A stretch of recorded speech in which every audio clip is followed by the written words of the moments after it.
За үзэгч та бүхэнд энэ өдрийн мэндийг хүргэе. Bridge Talk ээлжтэй подкаст үзэгч та бүхэнд хүрэхэд бэлэн болсон байна. За энэ удаа бид эрхэм бас нэгэн зочныг студидд урьж ярилцах гэж байгаа. Эрдэнэ хотоос бас хүрэлцэн ирсэн. Хол газраас бас ярилцлагын маань зорж маш чухал сэдвийг бас энэ цаг үед хөндөж ярилцахаар хүрэлцэн ирсэн бас танд энэ өдрийн мэнд хүргэе. Бас үзэгчдийнхээ өмнөөс болон хамт олонныхоо өмнөөс бас маш их баярлалаа. Баярлалаа та бүхэнд ч гэсэн. Баярлалаа. За студид ажил мэргэжил судлаач доктор Эрэгзэн Базар, за Bridge Academy одоо мэргэжил сонголтын зөвлөх багш Болор нар хүрэлцэн ирсэн байна. За мөн л бид нар боловсролын сэдвийг л дахин хөндөж ярина. Тэгээд бид бол мэргэжил сонголтын асуудлыг бол нэлээд хөндөж байгаа. Тэгэхээр яг энэ тогтолцоо ч юм уу, төлөвлөлт ч юм уу, нэг бол одоо зарим нэгэн алдаа дутагдал ч юм уу, нэг бол энэ нэг эцэг их багш хүүхдийн алтан гурвалжингийн харилцаа холбоог илүү бэхжүүлэх гэдэг ингээд нэлээд өргөн цар хүрээтэй л ярьж байгаа. Тэгээд энэ бол нэг яриад дуусчих асуудал биш гэдгийг бас Болор багш битэй хоёр бол ярьж эхлээд байгаа. Тэгээд студид бас хүрэлцэн ирсэн дахин баярлалаагаа илэрхийлээд мэргэжил сонголтын чадамж гэдэг та бас нэр томьёог өөрчилсөн байна. Тэгэхээр энэ яагаад чадамж юм бэ гэдгээр яриагаа эхлэе. Энэ чадамжийг бид нэр юу гэж шууд ойлгох уу, тийм ээ? Тий. За бид өмнө нь бол бид ер нь мэргэжил сонголт гэж ярьдаг байсан.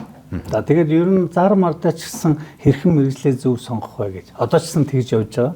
Тэгээд бид ерөнхийдөө зүгээр дан мэргэжил сонголт гэдэг үг нь болохоор одоо ерөнхийд нь бол надад нэг мэргэжил сонгоод өгөөч хэл.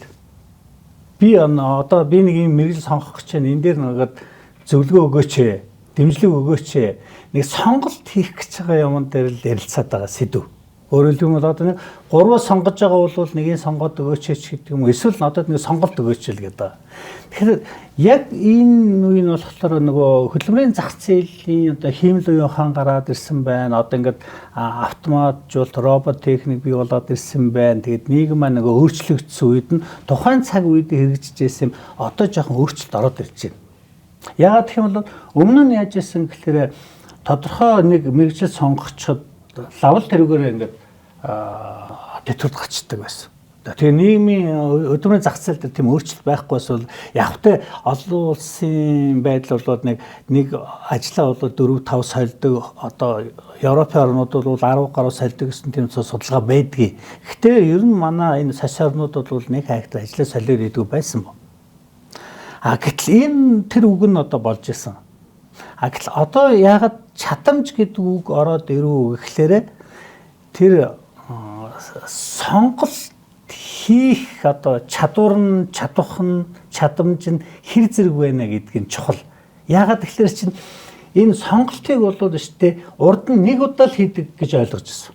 12 дугаар ангид хийдэг гэж ойлгож байсан. Одоо бол тэгэхээр чинь чи насан туршдаа энийг хийнэ. Яагаад гэх юм бол одоо ерөнхий болсон сургууль хийж болж байна. Ихтэй сургууль бас хийн шилжилтмэлгээд за сургууль төгссөн бол ажил шинэ ажилд орлоо гэхэлэр хийн ажил шилжиж байна. За бүр тэр үеийнх л тэтгэвэр гарахтаа хүртэл яг ийм одоо шийдвэр гаргана. Өөрөөр яг ийм сонголт хийж.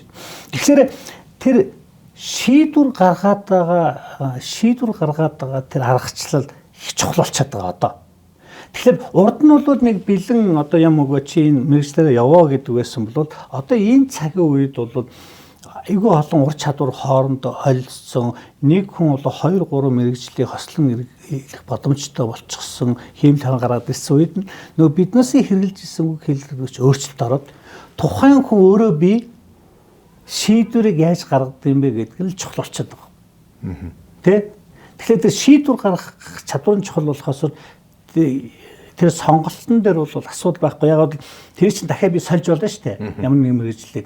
Гэтэл тэр солиод байгаа энэ бол хэр зэрэг ухамсартай байна уу, ухамсаргүй байна уу гэдэг асуудал бас өндөрж гарч ирж байгаа байхгүй. Тийм учраас шийдвэр гаргадаг чадамжийг судлаад байгаа. За яг судалгаанаас аваад үзэхэд нэг 200 хүүхэд орчин байлаа гэхлээр чинь сурагчдын шийдвэр гаргах төвс нь нэг 53 орчим сул багчаад. Энэ юу гэсэн үг вэ? Өөрөө бие дагаад сонгох харьцангуй чадвар багтаа мэд харагдаг ч өөрснөө яг өөрөөснөө шийдвэр гаргаж чадж гэнэ үгүй хөндлөнгийн шийдвэрийг одоо ингээд дагсан маягтал байгаа даа. Олонхон сул байна шүү дээ, тийм ээ. Тэгээ олон сул байгаа. За энэ яагаад сул гэдгийг бас нотолчихж байгаа. Яагаад нотолж байгаа гэхээр тэр чадамж гэдэг нь болохоор яг ер нь биднээс урд нь юу гэж ойлгожсэн чадамжийг одоо манай ингэ боловсролын эрх зүйн системд байгаа чадамж тодорхойлцсон байна. Чадамж гэдэг нь болохоор мэдлэг, хандлага, ур чадвар тодорхойлжсэн. Сүүлийн үеийн биднээс ингээд чадамж гэдэг бол холбооны гэрман улсын сүүлийн системээс аваад үзэх юм бол чадамж гэдэг нь болохоор мэдлэг, сэтэл, үйл гэж байна. Тэгвэл хандлагыг сэтлэр солиод ур чадварыг үйл болгоод арай том түвшинд наваад үзсэн. За тэгвэл тэр хүүхдүүд ягаад тэр чадамжийн сул байгаа юм бэ гэхээр мэдлэг нь гэхээр жишээлбэл энэ хүүхэд өөрийгөө таньж мэдсэн юм уу? Ажил мэргэжлийн талаар одоо хэр зэрэг мэдлэгтэй гээд аваад үзэхээр системд маань тийм мэдлэг өгөөг байгаа. Тэ? Тэгэхээр мэдлэг багтаагаад шийдвэр гаргаж байна гэсэн. За дараагийнх нь сэтлэг гэхээр тэр хүүхэд яг өөрөө бие даад эргцүүлэн тунгаан бодлоо тэр нөлөөлөл дээрээс шийдвэр гаргаж ийн үгүй. Өөр тийм чадвар сул яагаад бол дийлэнх стресс өндөр нь хүүхдүүд. Тэгээ стресс өндөр нөхцөл тэр шийдвэр гаргах төвшин ч бас нөлөөлчихөж байгаа. Тэгэхээр тэр яг өөрөө эргцүүлэн тунгаа, шүүн тунгаасан шийдвэр биш болчихж байна. За үйлчлэлээр бол болохоор ихэнх хүүхдүүд биш гэхдээ ерөнхийдөө эрэл хайвуулт хийх чадвар сул байгаа. Өөрөөр хэлбэл одоо энийг юм цаасан дээр биш шүү дээ. Энэ тэнд очиж хүнээс асуугаад мэржлийн тухай мэдээлэл аваад судлаад ингээд үйлчлэл хийдгүү зөвхөн цаасан дээр сонгоод байгаа. За энэ гурван хүчин зөвлөлүүдийн нөлөөллийг судалж авч үзээд нийлбэр дүнгээрээ бол ер нь хүүхдүүдийн шийдвэр гаргах одоо төвшин сул юм байна л гэсэн ийм дүгнэлт гарч байна. Таны ярианаас сонсоход одоо яг нэг чадамжгүй байгаад байна шүү дээ, тий. Одоо өөрийгөө таних дээр, мэржлээ таних дээр гэдэг ч юм уу дахиад тэрэн дээр үйлдэл хийдэг. Тэгэхээр яг ерөөхдөө нь ингээ ойлгохоор нэг юм одооны хүмүүс бэлэнчлэх сэтгэлгээ аяг өндөртэй болцтой. Нөгөө хэд саяны таны яг хэлдгээр надаа нэг сонголтыг л өгчөөч тий. Яг эцсийн сонголтоо эцэг эхчүүд ч гэсэн яг ийм зүйл хүсдэг болчихсон тий. Тэгэхээр энэн дээр магадгүй гэр бүлийн орчинч гэдэг юм уу тий нөлөөлөл хэр орж байгаа бол. Тий. Нөлөөлөл бол ерөнхийдөө байнга байна. Нөлөөлөл гэдэг бол бүр мөнхөд хинч нөлөөлөл байна. За тэр нөлөөллийг дотор нь бол ил нөлөөлөл далд нөлөөлөд мэдж байгаа мэдэхгүй гэдэг. За жишээлбэл нэг хүүхэд бол 9 дугаар ангиас шийдвэр гаргах нэг шийдвэр гаргах гэж байна шүү дээ. Тэгтэл тэр өөрөө тэр шийдвэр гаргах мэдэхгүй ч гэсэн ээж аав нь тэр одоо мэржлээ байнга яриад исэн байж болно. Багтана. За тэгээ тэр өөрийнх юм шиг суудсан тархинд нь. Тэгээ тэр хүүхд өөрийнх юм шиг яриад исэн хэрнээ маш нарийн судлаад ирэхээр яг тэрний шийдвэр биш байдаг. Тэр нөлөөлсөн. Нөлөөлөл бол буруу биш. Нөлөөлөл бол хүн хинч гэсэн нөлөөлөл авна. Хамгийн гол асуудал нь бол тэр нөлөөллийг зүгээр автоматар дагж гин үү? Тэр нөлөөллийг эргцүүлэн тунгааж үзэж энийг бол одоо маш тодорхой чадж гин үү гэдэг л асуудал байна. Тэгэхээр биднээс одоо энэ бас л одоо тэгээд энэ банз хүүхдийн буруу биш, ээж авааны буруу биш, системийн нөлөөгөөр биднээс яг энийг тэр одоо системийг өгөөд хүүхэд эргцүүлэн тунгаадаг шийдвэр гаргах төвшний асуудал дээр нь зөвлөгөө өгдөг ч юм уу, сургалт өгдөг ч юм уу, мэдээлэл өгдөг юм уу. Энэ бол хомс дандаа л мэрэгжил яриад байдаг учраас тэр цаад уг шалтгааныг биднээс хайхгүй асуудал байгаа. Уг шалтгааны энэ зүгээр яг хөө ингэж тайлбарлаж болох уу? Эцэг их нөлөөлж байгаа. Нийгмийн хэрэгцээ бол одоо ажил хийх, орлого олох. Тэгэнгүүт орлого сайтай мэрэгжил аль нь вэ гэдэг дээр маш их нөлөөлж байгаа шүү дээ. Тэгсэн мөртлөөсөө одоо өндөр цалинтай нэг мест ажил мэрэгжил байж болно. Тэр мэрэгжил 5 жилийн дараа, 10 жилийн дараа, 20 жилийн дараа ямар нөөцтэй, ямар боломжтой, ямар цалинтай, ямар төвшөнд байх вэ гэдгийг бас тодорхойлж харж чадахгүйгээр өнөөгийн зах зээлийн хэрэгцээгээр дутууд үгнэлт хийгээд магадгүй тэрийг нөлөөллийн замаар хүүхдэд зөвлөж ийж магадгүй ийм алдаа дутагдал маш их байна. Тэгэхээр энэ зах зээлийн судалгааг ядаж тэгвэл ээж авах хэрэг үнэлж дүгнэх ёстой бол энэ дээр тэгвэл бид нөгөө мэрэгжил сонголт гээд хүүхдүүд рүү чиглэсэн мэдээллийг өгөхөөс гадна эцэг ихэд бодит мэдээлэл буюу нөгөө тооцоолон бодох, нөгөө ирээдүг харах, нөгөө AI-ийн хиймэл оюун ухаантай технологи нь хаашаа явж байгааг бас зэрэг харах ёстой болов гэдэг нэг юм байгаад. Тэгэхээр таны судалгааны явцад бас та энийг ер нь нөгөө гурвалсан холбоогоор гэж би нөгөө түрүүн яриагаа эхэлсэн шиг энэ дээр та ямар одоо зөвлөгөө мэдээллийг ер нь эцэг эхчүүдэд нийгэм төрөхөө. Ер нь хамгийн Монголд бол хамгийн их нөлөөлж байгаа нисгчүүд. Жишээлбэл бид одоо байшин барийг хэл хамгийн чухал нь юу ах вэ гэж байна. Тэ? Одоо байшин барийг бол хамгийн чухал нь юу ах вэ? Мэдээж маш сайн фундаменттай байж байшин болсон шүү дээ. Тэгээд тэр фундаментаа сайн тавьчихсан байшин босч та. Тэгвэл биднээс бага наснаас нь хүүхдийн тэр фундаментын хэр зэрэг тавьсан юм бэ гэж. За түрүүний сая ярьдаг бол хүн бүхний одоо гол асуудал нь бол ерөөсөө санхүү эдийн засаг. Мэдээж энэ их чухал.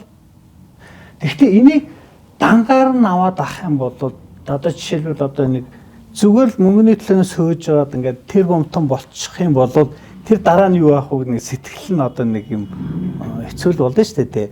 Тэгэхээр яагаад ингэж яриад байна гэхээр фундаментаа тавина гэдэг чинь энэ хүүхэд уул нь болж игэл тийм хэцүү. Тэр өөрийнхөө сонирхлоо ур чадвараа нийцүүлээд тэр ур чадвараа ажил үйлчлэгийн орчинтойгоо нийцүүлээд тэр орчноо хөлбөрийн зах зээл дээр нийцүүлсэн юм гурвалсан нийцэл дээр суйрлах юм бол энэ хүүхэд илүү хол явж байгаа юм. Яагаад гэвэл тэр хүн мөнгөтэйч байна, сэтгэл хангалуйч байна, хамгийн гол тэр ажилдаа дур сонирхолтой. А гэтэл биднээс ер нь хөлбөрийн зах зээл дээр ямар хүн бэлтгэх вэ гэж байгаа шүү дээ. Тэр баахан мөнгө хөөсөн баахан тэр бомдгууд бэлдчих юм яах юм те. Тэгэхээр бас нэг сэтгэлтэй ажлынхаа төлөө гэсэн усууч их бүтээн шүү дээ. Тэгээ тэр бүтээдэг суурь нь бол фундамент нь бол тэр сонирхол ур чадварыг нийцэл гэж байгаа. Тэгээ тэр сонирхол ур чадварыг нийцлийг аваад үзэхэд одоо энэ 9-р ангийн хүүхэд ингээд аваад үзэхэд ихэнх хүүхдүүд нь за одоо ингээд нэг 70-80% шиг тэр сонирхлоо мэдэх байсан. Тэр сонирхолтод мэдэхгүй байгаа юм чинь тэр аль ур чадварыг хөгжүүлэх мэдэхгүй. За ерөөдөө нэг юм яриад одоо ингээд цагс тоглодог ч юм уу гэхлээр за тэр гол шалтгаан юунаас вэ гэдэг чинь их эцгээс гадна тэр багт нь тэр хөгжүүлж байгаа. Ядаж бүр багт нь байлаа гэхэд энэ ерөнхий боловсролын сургуулийн энэ багын гих чухал байна.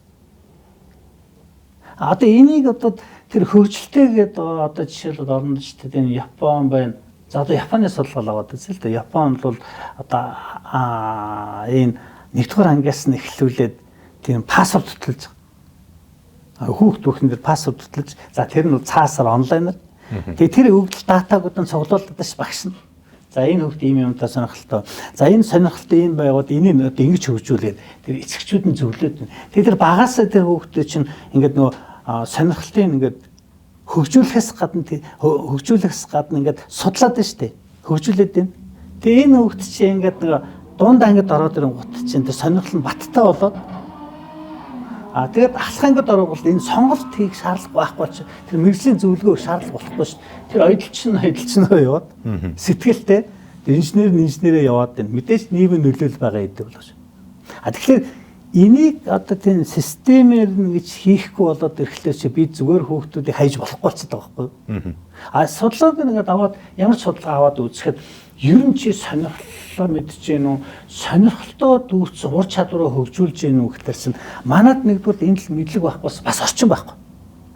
Яагаад гэвэл одоо тэр хүүхдэд хөгжүүлэхэд тэр техникийн янз бүр дугуулангууд таана байна. Бүс төрлийн одоо дугуулангууд таана байна. Тэр чинь нэг гэсэндээ тэр хүүхдээ багаас нь одоо тэр аавал онлайн мэдлэгтэй байхад тэр нэг гэсэндээ бинготох гэдэг шүү дээ. Энэ хүүхдийг ийм сургалтанд явуулаад энэ хүүхдийг энэ сургалтанд багаас нь тэгээд тэр чинь сонирхол гэдэг маань шүү дээ. Онлоор цаасан дээр тодорхойлдог зүйл. Сонирхол гэж хүүхд чи өөрөө хийж аваад туршаад тэр зохион бүтээгээд тэр мэдрэмжээр хийгээд давтагддаг л тэр үйлдэлийг л одоо сонирхол гэж яриад байгаа шүү дээ. Тэгээ тэрий чинь практикаар хийсэн. Яг бид нар систем буруу байна л гэж байна. Тэгээ орчин байхгүй байна л гэж байна. Гэхдээ хүүхдийг бага наснд нь хамгийн их эцэг эхлээд анхаарал ажиглах хэрэгтэй үстэй. Ер нь бол одоо процесс юу тий. Тэгээд нөгөө хамгийн анхны магадгүй хүүхдэд ажиглах сэтэл чинь тэнд үсэ тий. Манай хүүхд юунд дуртай байгаад байна, юуг удаан хугацаагаар сонирхож хийгээд байна гэдэг баримжаа чинь тэнд гарч байгаа шүү. Тэгэхээр эцэг эхчүүдийн зүгээс тийм юм жоохон дутуу байдсан болов уу гэж зүгээр тодорхой идэвхтэй эсрэгчүүд нь сургалт семинарт нь суугаад энэ тэнд бие даалт сайтыг хийж болно. Бид массын хувьд нь бол тэгж ярихгүй. Тэгээ массын хувьд нь бол тий бид боловсрал олохгүй бол хүн бүхэн тэгж чадахгүй л байна. Угаасаа бол тийм юмыг ер нь одоо энэ судлаач өөр яаж юм гэхээр чадамж гэдэг бол ер нь мэдлэг сэтэл үйл байхгүй. Тэгэхээр мэдлэг дотор хүн чинь шийдвэр гаргаж чадахгүй тухайн мэдлэгийн заавал өгчөөж. Жишээлбэл одоо мэргэжил сонголтын чиглэлээр ингээд хүүхдэд ажиллах юм бол биднээс тухайн мэдлэгийн заавал өгөөд тэр мэдлэг дээр нь үндэслээд үйлчлэл хийлгүүлээд туршаад тэгээд өөрөөснөөр нь одоо шийдвэр гаргах төвшөнд хийлгүүлж байгаа шүү дээ. Тийм учраас заавал мэдлэг эхлээд өгөх хэрэгтэй.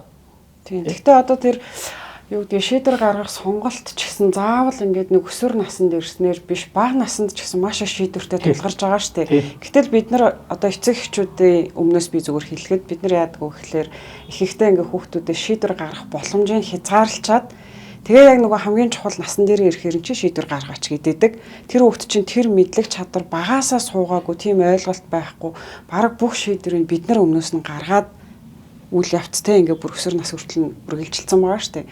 Тэгэхээр угаасаа нөгөө мэдлэг байхгүй байх нь ойлгомжтой шүү дээ. Сургууль дээр ч гэсэн одоо багш нар цаагаал байгаа болохоос яг үнэхээр энэ хүүхд сонирхож гин үү, энэ хүүхдийн сонирхол сэтлийг би илүү яаж хүчтэй болгох уу гэдэг бараг ойлголт юм уу, тийм чиглүүлэгч байдаг шүү дээ.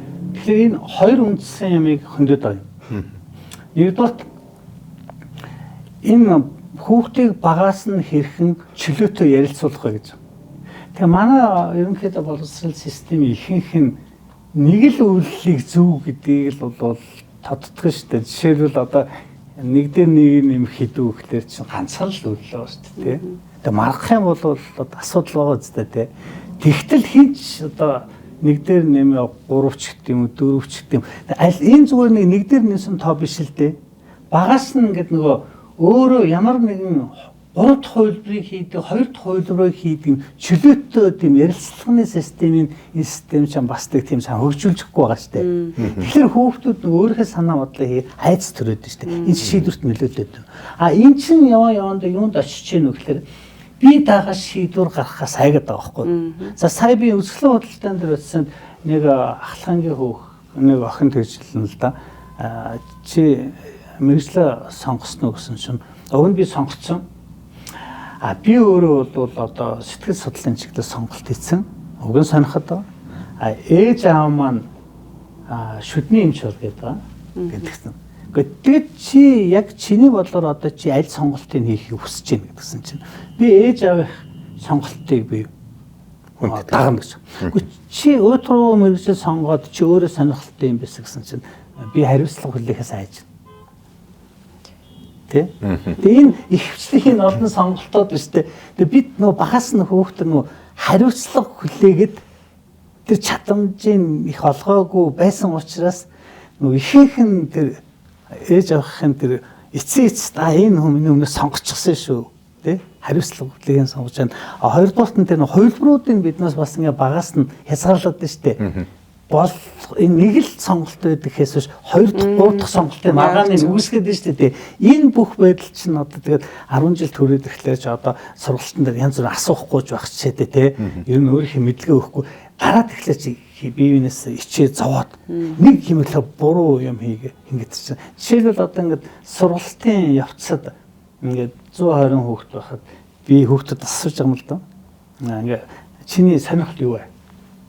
Гэдэг сонирхол юу гэдэг ингээд жишээл нэг ихтэй хүүхэд одоо тийм сахилахгүйгээр ихтэй хүүхдэлэхгүй. Миний сонирхол унтах гэсэн ба. За одоо энэ бол одоо биднээсээр бол одоо нэлээ эвгүй сонголт. Тэгээд бүх хүүхдүүд инээлдэж байгаа. Энэ нэгснээ инээлдэж чинь гэж. Энэ тэнийг хариулсан. За энэ бол одоо нэглээ ингээд. Тэгэд би тэр хүүхдэд ойртож очлоо. Тэгээд ойртож очингуудаа энэ их зөв сонголт. Яагаад гэвэл та бүхэн мэдж байгаа ер нь дэлхийд дээр хичнээн хүн ойр гүтэлтээс болж асуудал үүсэж байна. Хэрвээ энэ үнэхээр энийг ингээд сайшаа хийгээд нойр гүтэлтийн системийг ямар нэг юм нээгээд олчих юм бол асар олон хүнийг аврах шүү. Энэ бол гайхамшигтай зүйл шүү дээ үг нь. Энэ хөгжүүлэх шүү.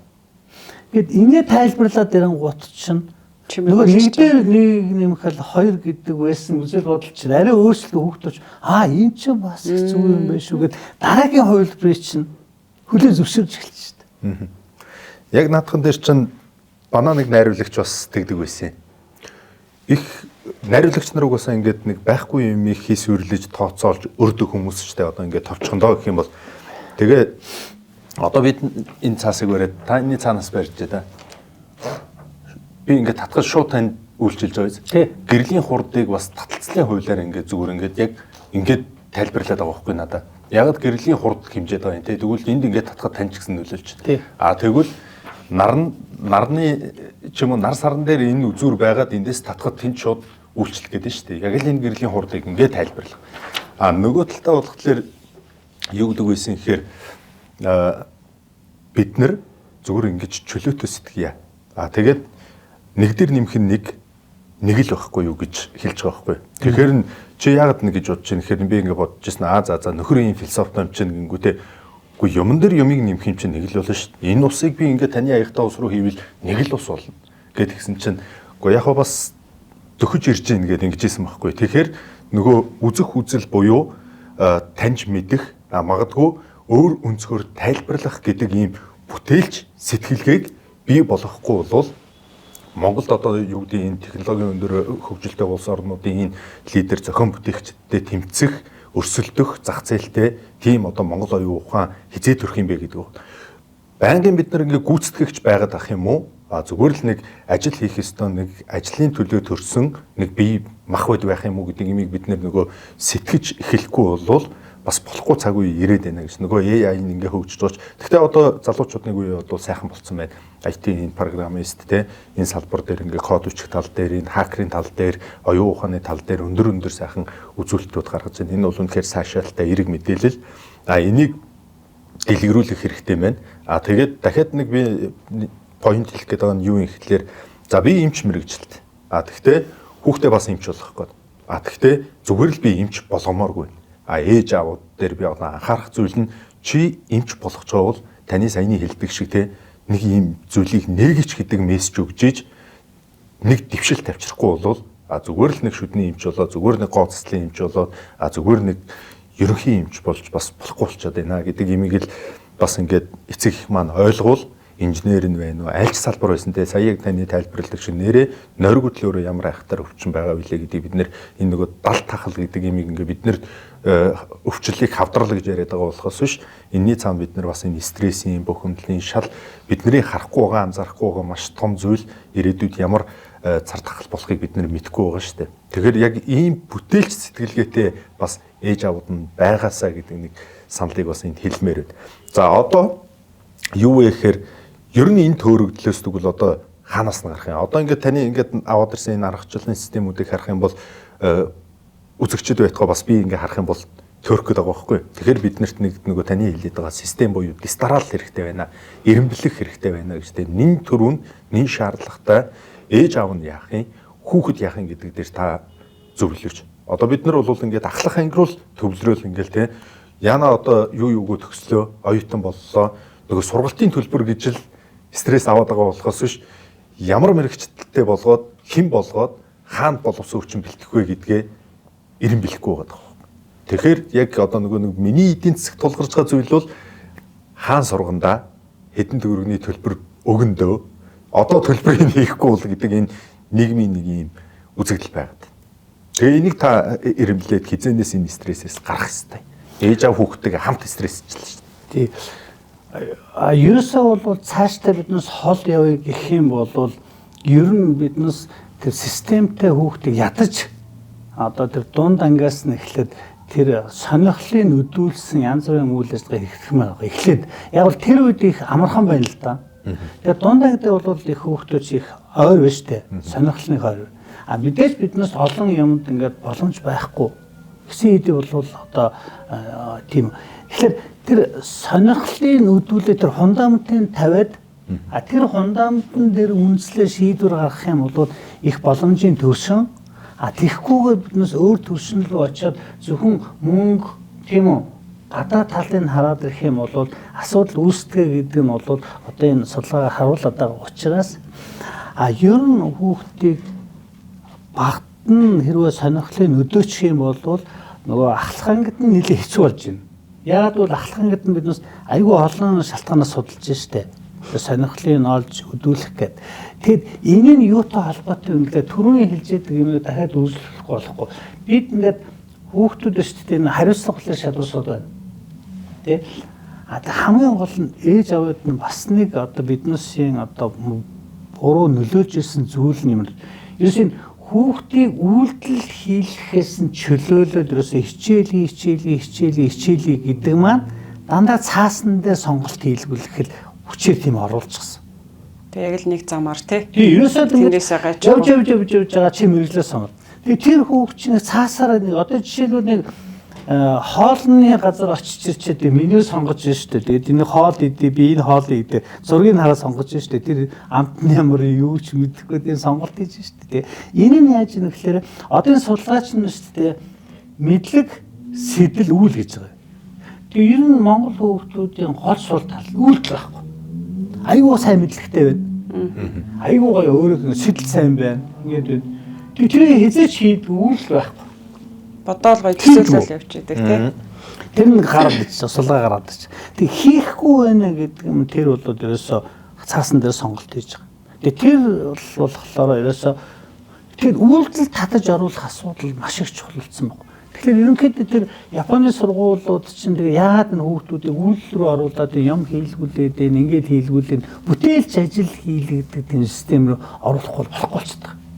Ямар нэгэн дадлага ажил хийх 8 дугаар ангидаа ч юм уу 9 дугаар ангидаа ямар нэгэн заавал оюутан гэх юм бол ямар судалдаг тэрүүгээр дадлага хийдэг тий ямар нэгэн сонирхдаг бол тэрүүгээр юм хийдэг бүтээл үзэсгэлэн гаргадаг ядаж өөрснөө чадхаараа тэр хүүхдийг үйлдэж татаж оруулахгүй бол нөгөө чадамж чинь сулгуу шалтгаан хамгийн чухал шалтгаан юм хийхгүй хүүхдүүд хасар их болж байна.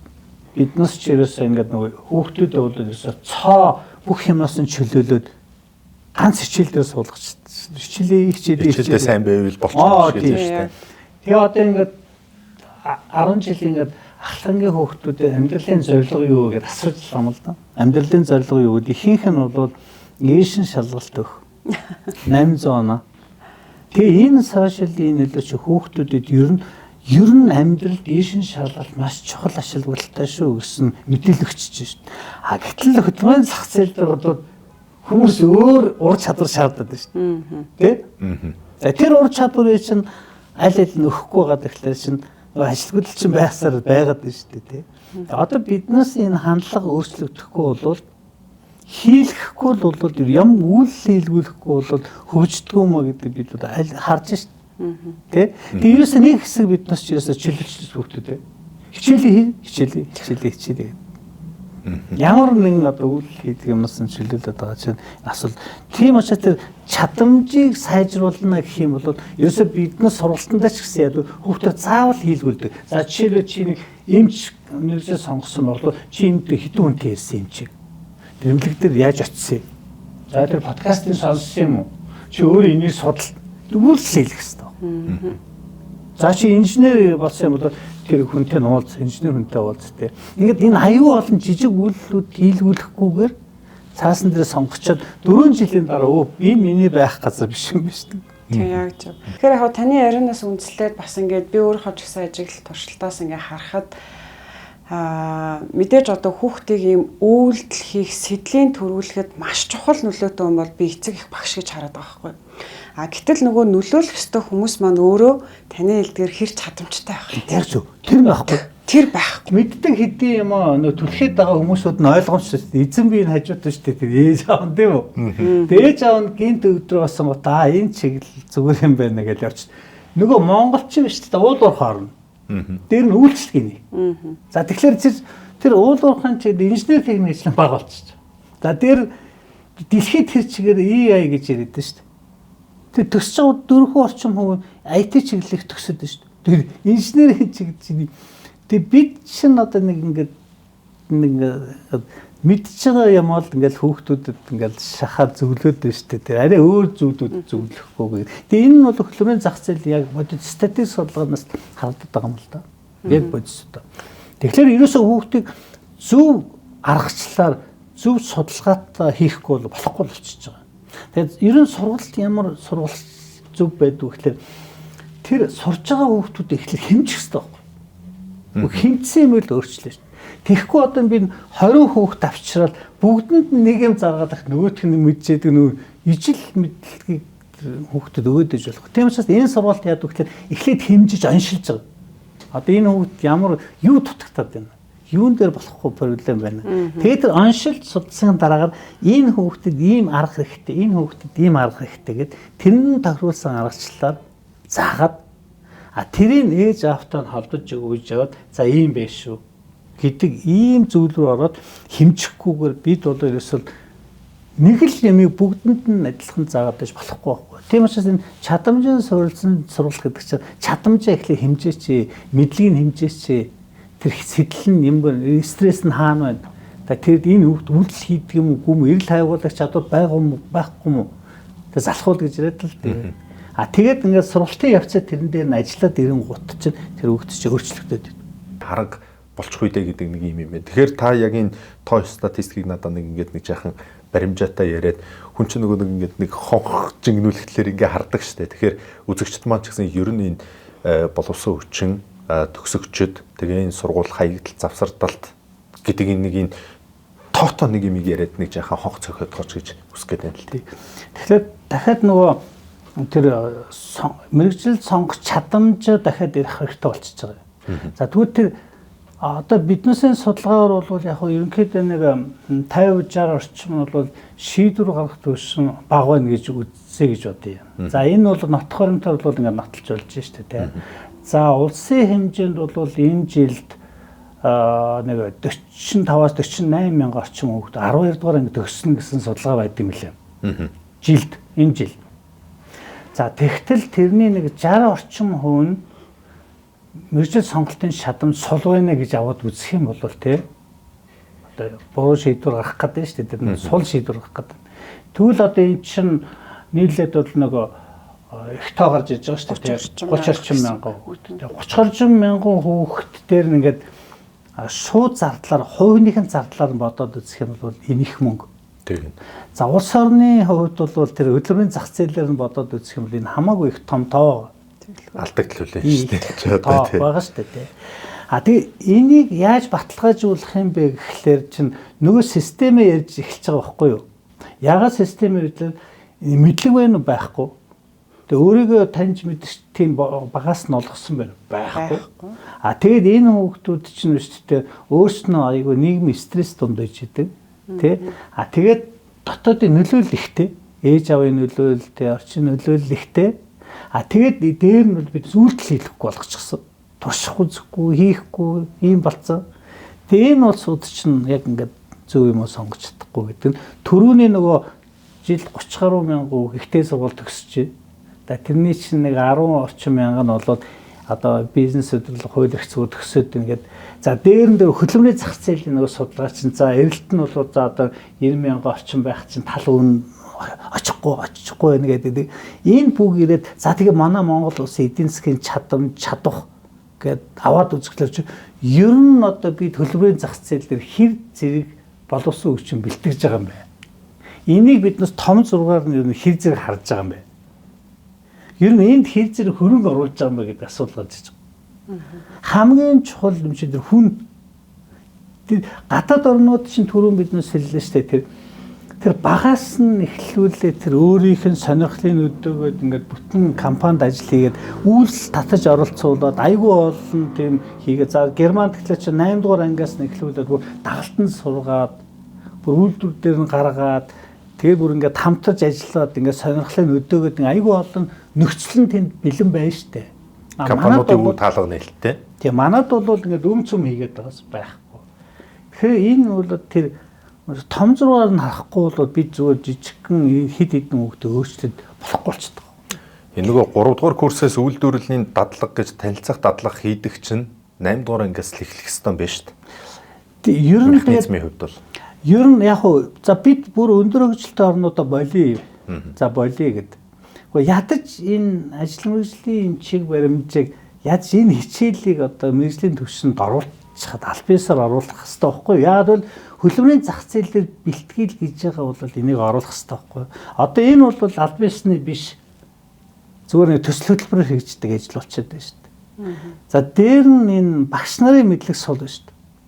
Тэгэхээр зөвлөгөө өгж байгаа багш нарын хэр зэрэг мэдлэгтэй байна уу? За нөлөөж байгаа аав ээжнүүд нь ер нь хэр зэрэг мэдлэгтэй байна уу? Тэ? Энэ маань нэрээ хөдөлмөрийн зах зээл дээр хэр байна гэж чинь тэр тоо баримтууд харуулдаг байгаа байхгүй юу? Тэгэхээр эхний ээлжинд ядаж одоо багш нараа сургах чадахжуулах хэрэгтэй. Тэ? Тэгээ дараа нь эцэгчүүд рүү яваад ингээ багаас нь эхлүүлээд хүүхдээ системтэй бэлтгэх шаардлагатай болчиход байгаа байхгүй тий. Одоо тэгээд онлайн гараад бас аягүй боломжтой болсон шүү дээ. Нөгөө хүүхдийн чинь дата мэдээлэлд бол онлайнаар цаасаар 2 зэрэг авчиж болж байгаа шүү дээ багаас нь. Тэ? Ингээд байдаг тийм. Тэр ерөөсөө нэг юм концепц хэрэгтэй болчиход байгаа байхгүй. Системийг хамарсан. Тэгэхээр яг нөгөө талаасаа харах юм бол бас нөгөө нөлөөлөгч хоёр тал маань нөгөө багш эцэг их хоёр байгаа шүү дээ. Тэнгуут яг нэг юм уг нь би одоо Монгол улсын иргэн байгаагийн хувьд миний бас үүрэг юу вэ гэдгийг ухамсарлах ёстой ч юм шиг хариуцлага тийм үү. Би энд нэг хүүхэд буюу ингээ хамгийн үнцэнтэй бүтээлийг те энд бүтээгээд урлаад үйлдвэрлээд хамгийн сайнаараа нийгэмдээ хүлээлгэж өгч миний бас нэг үүрэг шүү дээ. А багш бол тэрийг бас яг тэ одоо тухайн улсынхаа систем баригдаад одоо юу гэдэг чинь тэ хамгийн сайн бас нэг мэдлэг боловсролыг олгох үүрэгтэй. Гэтэл зүгээр миний ажиллаж байгаагаар юу гэж харагдаад байна гэхээр би яг зөв муулж байгаа юм биш аа. Гэхдээ нэг юм систем нь буруу болохоор багш нар болохоор хүүхдийн сайн суралцах процессыг юу гэж хараад байна гэхээр миний үнэлгээтэй хамаатай гэж хараад.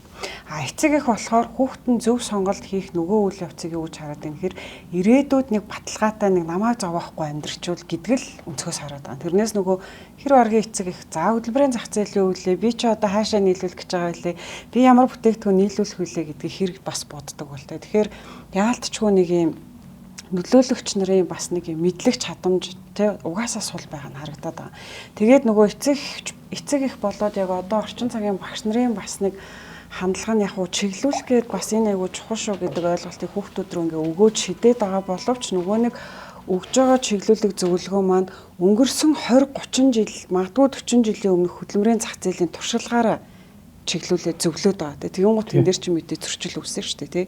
Тэгэхээр нөгөө яалтчгүй одоо манахаас ч гэсэн хэрэгжүүлдэг хөтөлбөр дээр эцэг ихийг бол бүр заавал татан оруулдаг. Бид нар юун дээр алдаад байгаа нь дэмжлэг яавал зав байх юм. За өнөөдрийг хүртэл окей бид нар алдсан бол яг одооноос тэгвэл бид нар юугаа өөрчлөх ёстой вэ гэдэг дээр ойлголтыг өгөхгүй бол дахиад бид нар энд айгуу сайн сайхан хөтөлбөр яриад тий гоё юм руу чиглүүлээд яг өөрийг нь баримжуулуулаад чадамжийг нь өсгөх гээд ингэсэн чинь гэртээ очиод тий аав ээж өмнө очиод өөр ойлголттой байвал хүүхэд унчна. Тэ дахиад магадгүй босч ирэхгүй хэмжээнд унчаад байгаа байхгүй. Тийм учраас яалтчгүй нөгөө эцэг их багш гэдэг бол бүр ялангуяа энэ сонголт хийж байгаа ялангуяа яг ийм өсвөр насны хүүхдүүд дээр бол өөрсдөө маш их ийм чадамжтай, мэдлэгтэй тэ судалгаатай өөрсдөө ч гэсэн орчин цагаас судалдаг бас баймаар л санагдаад байгаа. Тий. Энэ ерөнхий боловсролын сургуулийн захирлын сонгон шалгуулагч юм уу гол үзүүлэлтнүүд нь ажил мэргэжлийн чиг баримжаа гурвалсан мэдлэгээр олгоно гэсэн заалтын биччих юм болов. Захирлуудад нь үргэлжүүлж. Тэгэхээр тэр нь бол сургууль нь яах вэ? Эцгийн хэрхэн дэмжих вэ? Хүүхдүүд ямар тусдах вэ гэдэг тэр заалтыг баталгаатай оруулж өгөөд тэрүүгээр нь одоо захирлнууд ингээд гол үзүүлэлтүүдийг нь болгочих юм бол энэ ажил чинь явах гэдэг. За бүр яамдаа болиг гэхэд захирлын үүрэг дотор нэнийг гоцгойд байдаг учраас энэ чинь авчихгүй шүү дээ. Тэгээ захирал руу зохион байгуулах болно шүү дээ энэ чинь. Тэгэхээр захирлууд чинь одоо тэр үзүүлэлтийн хамгийн чухал үзүүлэлтээр нэгийг тавьчих юм бол тийм л захирал тэн дээр очиж шүү дээ. Хятадд ихтэй сургуулаа одоо ингээ мэржлээ сонгоод суралцсан хүмүүс байгаа шүү дээ. Тэгээд төгснөхийн дараагаар дахиад ур чадвар эзэмшүүлдэг сургалтын төв заавал суудаг. Тэгээд тэндээсээ сонгон шалгаруулалт хийгээд тухайн байгууллагт очдог. Тэгэхээр баг л энэ систем юм шүү. Тэгээ нөгөө нэг багшийг би сургуульд хүүхдэд дээлтэй нийцтэй байхын тулд би нөгөө нэг 3 үндсэн үзүүлэлтийг тавьж өгөөл энэ нийцтэй байвал манад welcome гэх нь л шүү дээ. Зөв үү? Гол одоо өөрчлөх гээд байгаа хүүхдэд таньж мэдж чадахгүй байгаа. Судлахгүй. Тэгээ бид тэр ажил мэргэжлийн чиг баримжаа олохыг гэдэг тэр хэдгээр ангийн ямар хүүхдүүд яаж өөрчлөхийг гэдэг мэдэхгүй л нүдэнд хаамг хараад ажиллаад. Харин тий.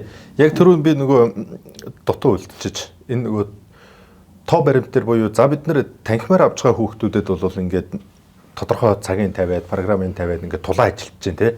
Олон болоод эхлэхлээр яах вэ гэж нөгөө би түрүү хэлсэн чинь за нэг дунджаар 200 мянган хүүхдийг улсын хэмжээнд аваад үзвэл за боли бид нар одоо нэг дүүрэг дээр нэг 5-10 мянган хүүхдэд ажиллавал бидний тэр нөгөө урд сууж байгаа хүүхэд хамгийн ард байгаа хүүхдийн чадамжийг яаж тодорхойлох вэ? Уул нь бид нар энэ нөгөө системээрээ сургалтаа яваад идэг, номоо өгчөөд идэг тий.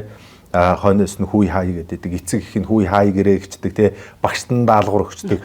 Мянга бид нэр зүтгээд байдаг нөгөө хичээл зүтгэл буюу чадамж хаана очиод гацаад алдагдах вэ гэдэг имийг одоо яаж хийх үү гэдэг юм чи одоо бас дахиад нэг системийн аргачлал байх юм болов уу гэж би бодоод байхгүй.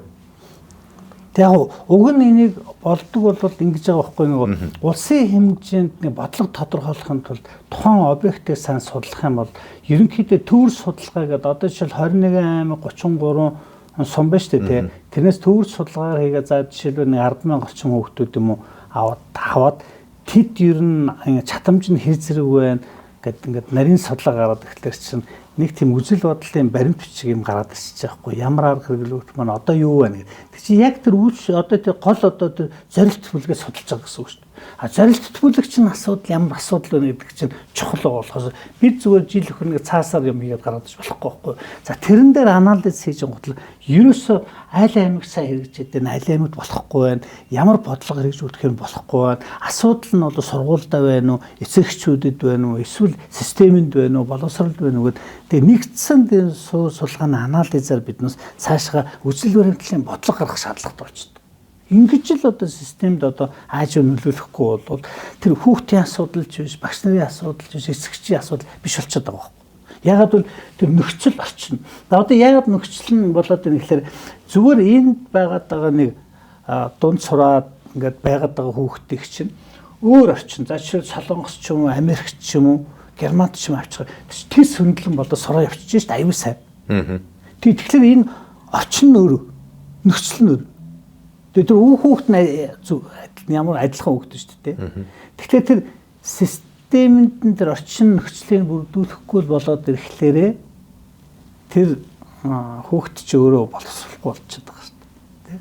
Бүр одоо судалгаагаар зөндөө гарсан шүү дээ. PISA шинжилгээгээр ч гэсэн Монгол хүүхдийн чадамж харьцангуй гадаад оноос өндөр байна л гэсэн.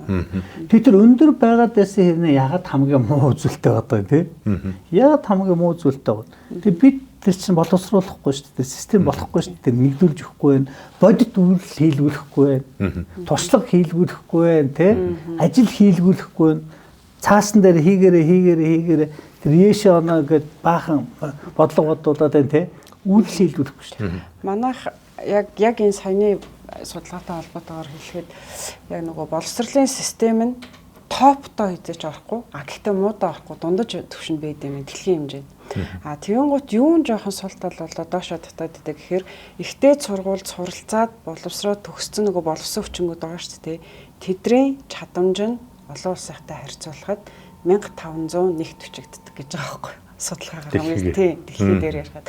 Тэгэхээр энэ өөрөө бас магадгүй те нөгөө нэг тэнд ямар процессор бид нар их сургуульд яг юу бэлдээд байгаа. Хүүхдээ юунд сургаад байгаа гэдгийг дахиад нэг юм харах хэрэгтэй ч гэдэг юм уу те нөгөө нэгэн л бид нар дэлхийн нэг иргэн юм чинь те яалтчгүй олон улсаад агаад яалтчгүй өндөр хүчтэй орнуудад агаад гэдэг шиг бас нэг юм хувьсаа өөрчлөгдөх бас цаг хугацааны аль хэдийн болцсон болов уу гэж харагдаад байгаа байхгүй.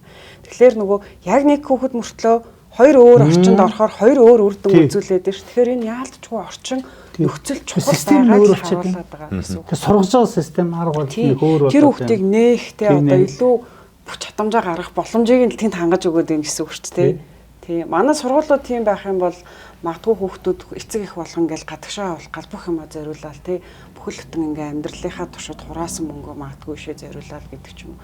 Тэг шаардлагагүйгээр бас Монголдо сурах боломжууд байж болно шүү дээ. Тэгээд манад ч бас нөгөө тогтцсон онцлогооны систем гэж бас алга багт. Одоо биднээс бол дандаа гадаадын систем хэрэгжилж байна шүү дээ. Тийм шүү дээ. За тэр гадаадын систем гэдэг чинь яг тухайн орчин нөхцөлд хүн амын өөр одоо ёс заншилтай тийм үү нөхцөлд байгаа тэрэн дээр судалгаа хийчихсэн зүйлүүд байгаа. Тэгэхээр энийг биднээс ашиглаж байгаа. Ашиглаж мэдээж хэрэгтэй байна. Гэхдээ цаашдаа биднээс гол хийх ажил бол ер нь энэ одоо карьер хөгжлийн онолууд дээр үндэслээд ер нь Монгол хүүхдүүдийн одоо өөр онцлог шин чанарыг бид нөө туршиж үзмээр байгаа хгүй юу? Юугаараа өөрийн юугаараа өчлөл байгаад байгаа. За энэ судалгаа бол анхны тим хэлбэр рүү очсон судалгаа л да. Өөрөөр хэлбэл Монгол хүүхдийн тэр чадамж нь асуудал юундаа байна. За тэр асуудал нь юундаа байна гэхээр нэгдүгээрт нь за мэдлэг номчтой юм шиг байна. За нөгөөх нь бол бид энэ хүүхдээ багаас өөрийг таниулахгүй байна. Систем гэдэм байхгүй шүү дээ. За дээр нь манай хүүхдүүд чи яаж юм гэхлээр чинь ер нь стресс өндөр байна. Гурвалсан судалгаагаар бол эсэгчүүд ч өндөр байна, багш нар ч өндөр байна тийм. Ер нь стресс өндөр байна. Тэгээ стресс өндөр байна шийдвэр гаргах төвшин чинь. За нөлөөлөл их хүчтэй. Эцгийн нөлөө, нийгмийн нөлөөлөл их хүчтэй. Стрессийг та яг аливаар нь тодорхойлж байна. Нийгмийн стресс үү, нэг бол одоо яг хүүхдэд авж байгаа стресс гэдэг. Тухайн сургуульдаа тэр стрессийн олон улсад батлагдсан тэр DAS систем гэдгээр л харьцуулал авч үзчихлээ юм л да. Тэгээ хүүхдээс яг энэ судалгаатай хамт гарч иж байгаа. Цамхт гарч. Тэгээ тэр нь бол одоо ерөнхийд нь гараад. За тэгээд өндөөс нь бас багш нараас нь авахлаар багш нь өндөр байгаа. Яагаад бол боловсон систем ч өөр тий. Маш их. За дээр нь эцэгчүүд чинь өөрөө ялангуяа шилжилтийн насны хүүхдүүд чинь өндөр байхаас авах. Тий. Энэ нөхцөлд шийдвэр гаргах чадамж нь суларчж байна. Тэгээд дээр нь биднээс чинь нөгөө үйл хийхгүй гэдэг чинь маш том асуудал болж байна. Өөрөлд мэдлэгтэй байж болно, сэдэлтэй байж болно те. Үйлчлэх чадвар нь бага. Эрэл хайгуулах чадвар гэж нэг л коэффициентээр үзчихэж байгаа байхгүй. Тэр л эрэл хайгуулах чадвар нь маш бага болчихж байгаа. Өөрөөр хэлэх юм бол сургуулийн ч тэр эцэгчүүд нь тэр юм хийлгүүлэхгүй л байна гэсэн.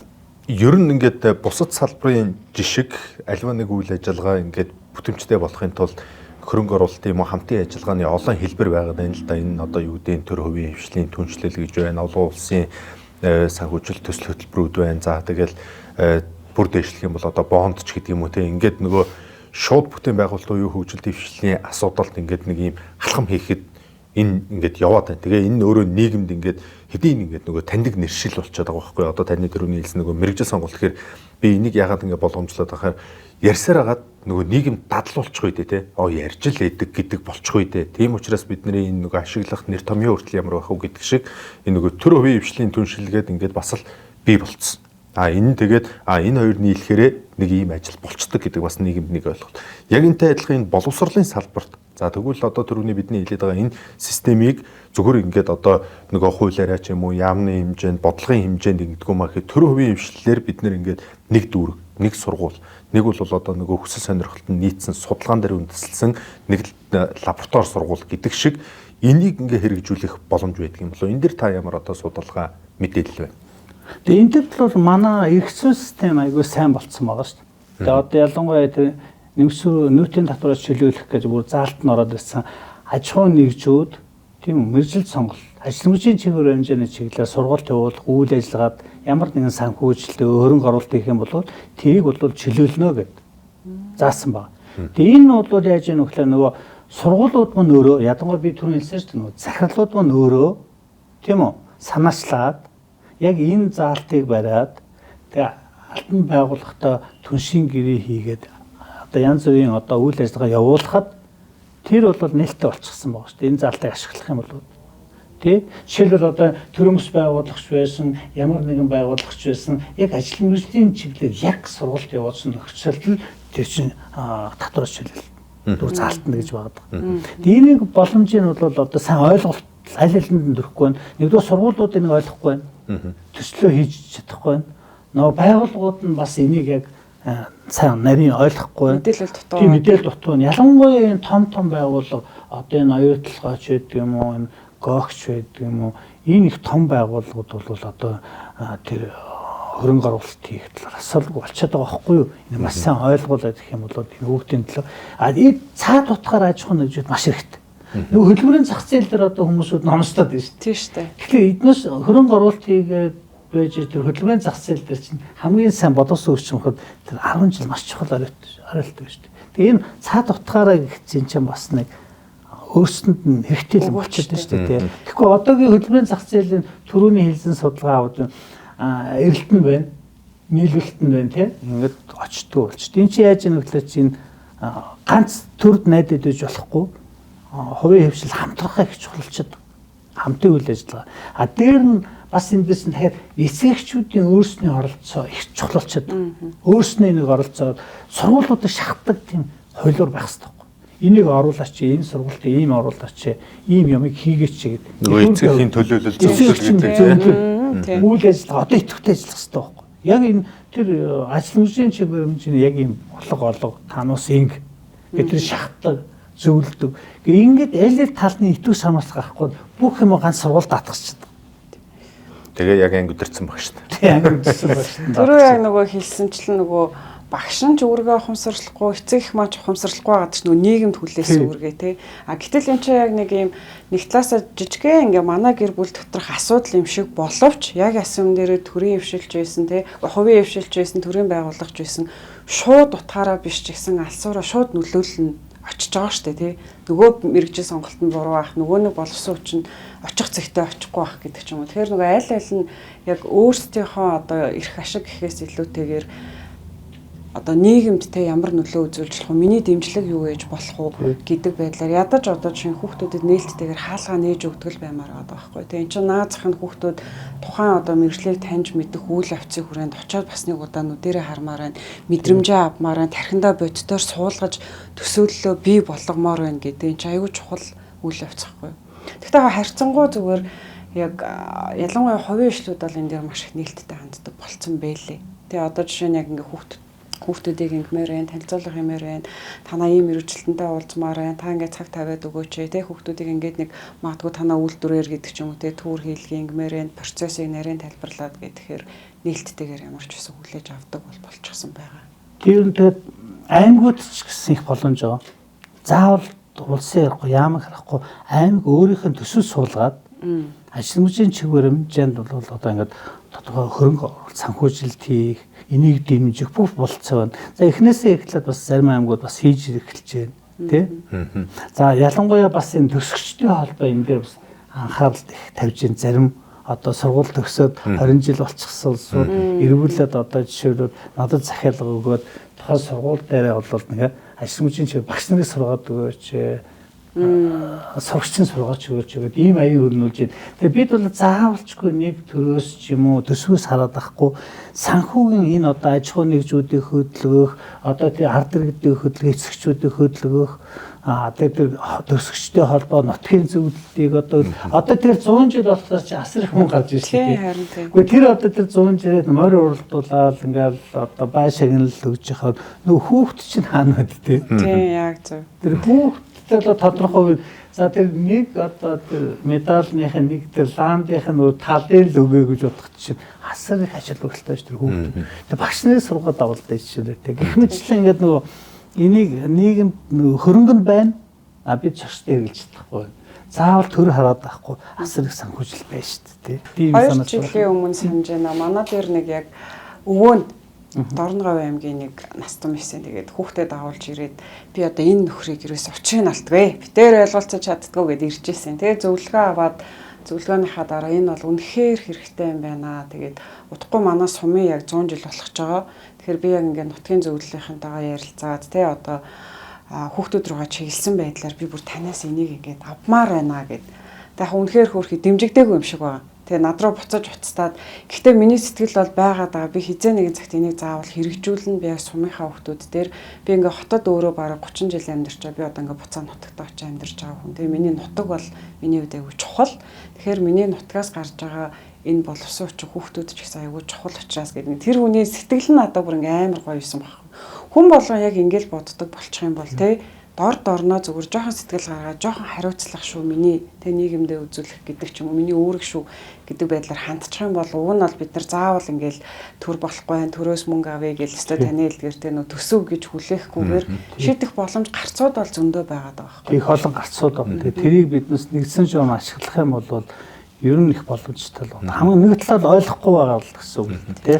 Яг одоо нөгөө нэг үе бодвол харьцангуй нөгөө сошиал платформ одоо нэлээд өргөн дэлгэр цар хүрээтэй хинж хаанаас ямар ч мэдээллийг авч болж байна. Түрүү нөгөө хэлсэнчлэн одоо нөгөө байгууллагууд хувийн хвшлүүд ингээ үе таалгаа нээлттэй тий. Магадгүй одоо ажилчдынхаа хүүхдүүдийг нэг байгууллагаараа оруулаад үйл явцтайгаа танилцуулдаг. За сүүлийн үед юу энэгээр одоо товчхондоо юу хэлэх гэдэг нь тэгэхээр нөгөө манайхан чинь давлгаалах нэг ийм өнгө аяс байдаг штэ. Тэгээд төрийн ордонд их хурлын гишүүдийн урилгаар иргэд болон 10 жилийнхаа ордог үйл ажиллагаатай танилцдаг болчихлоо. Яг энэ шиг нөгөө байгууллагууд маань тэр мэдээллийг энэ нийгмийн сүлжээнд магадгүй энэ хэвлэл мэдээллийн байгууллагууд нь энэ үүргийг гүйцэтгээд тэрийг дэмжиж өгдөг те. Зүгээр өнөөдөр оруулаад харсан ч тэрийг мэдээлэх хүсэхгүй байгаа хэвлэл мэдээллийн байгууллага байж магадгүй. Бидний ингэсэн юм ахээр та нар PR-а хийх гэлээ гэдэг нэг төлбөр хардаг ч юм уу. Энэ байдлыг болоод ингээд нөгөө талд ингээд харуулад байвал өнөөдөр миний хажуу талын 1021 тоотынх хүүхдүүдэд авчираад ингээд ажил мэргэжилтэйгээ танилцуулж гэвэл өнөөдөр 1022 тэгвэл би ч гэсэн ингэмээр байна гэдэг ингээд нэг нөлөөллийн нөгөө дамдаа яваад байвал ядаж үйлдвэрлэлийн дадлага юм уу нөгөө хүүхдэд танилцуулах тэгээд масаараа юу вэ бидний нэрээ хүүхдийн хөтөлөө юу хийх вэ гэдэг нөгөө байгууллагын удирдлагууд хүний нөөц менежмент жилийн төсөл хөтөлбөртөө ч юм уу буулгаад явбал бас зүгээр болов гэж бодоод байгаа юм. Тэгэхээр магадгүй яг энэ чиглэлийн үйл ажиллагаа явуулдаг байгууллагууд байвал энийг бас нэг сошиалдоо ч юм уу ингээд мэдээлж байгаа ч бусадаа энэ сайхан эрэг мэдээллийг түгээж байгаа ч гэж. Тэгээ манай подкастын бас нэг ерөнхий нэг одоо урайч гэх юм уу нийгэмдээ хүрэх гээд байгаа зүйл нөгөө боловсролын бүлий гэдэг юмнаас одоо бид нар бас ингээд салмаар байна. Түрүүний таны хэлдэг шиг эргэн зоригт батар математик боддогч байсан боддогч байсан тэрүүгээр нь битгий хараач. Магадгүй өөр чадамж байвал тэн дээр нөгөө багш нар нь эцэг их нь илүү хөгжүүлэл ажиллаад өгч. Хүн болгон математик шинжлэх ухаанч байх албагүй. Тэгтээ тэн дотор нөгөө таны түрүүний жишээ хамгийн энгийн жишээ биш үү? Яаж харахаас, яаж тайлбарлахаас тэр хүүхдийн магадгүй бодоогүй зүйлийг ингээд тэнд нь оч хасаачвал тэгээ бидний яг хийх гээд байгаа зүйл. Тэгэхээр нөгөө бүх зүйлийг хүн төгс төгөлдөр мэдэх албагүй. Тэгтээ мэдэх зүйлийг үлдээгээд мэдхгүй зүйлийг бас үлдээчихэж байгаа ч тэрийг заавал битгий цоллооч тэр ангид битгий тэгж гаргаач тий битгий тэр нийгэмдэр нь хүүхдийн хүүхдүүдийн дунд өрсөлдөөн үүсгэж одоо та түрүү бас л нэг бодит жишээ хэллээ. Элсэлтийн ерөнхий шалгалтын дээр 800 авсан хүүхдүүд цоллуулдаг үлдсэн хинч биш юм шиг үлддэг тий энэ нөгөө сошиалыг бид нар бас зөв давлгаалж зөв өдөрдөж явахгүй бол бас нэг юм эвгүй зүйл харагдаад байна. Тэр дээргүй 800 авсан бол тэр хүүхэд хүссэн одоо дотроо амьдарч байгаа орон зайгаараа юм уу чадамжаараа сургуулаа сонгоод мэрэгжлээ сонгоод илүү амжилт үр дүн гаргаад явах бах. Тэгэхээр энэ балансыг бас бид нэр ингээд гоё цэгцэлж цэгэнж явахгүй бол бас болохгүй гэдэг л нэг юм мессеж байгаа.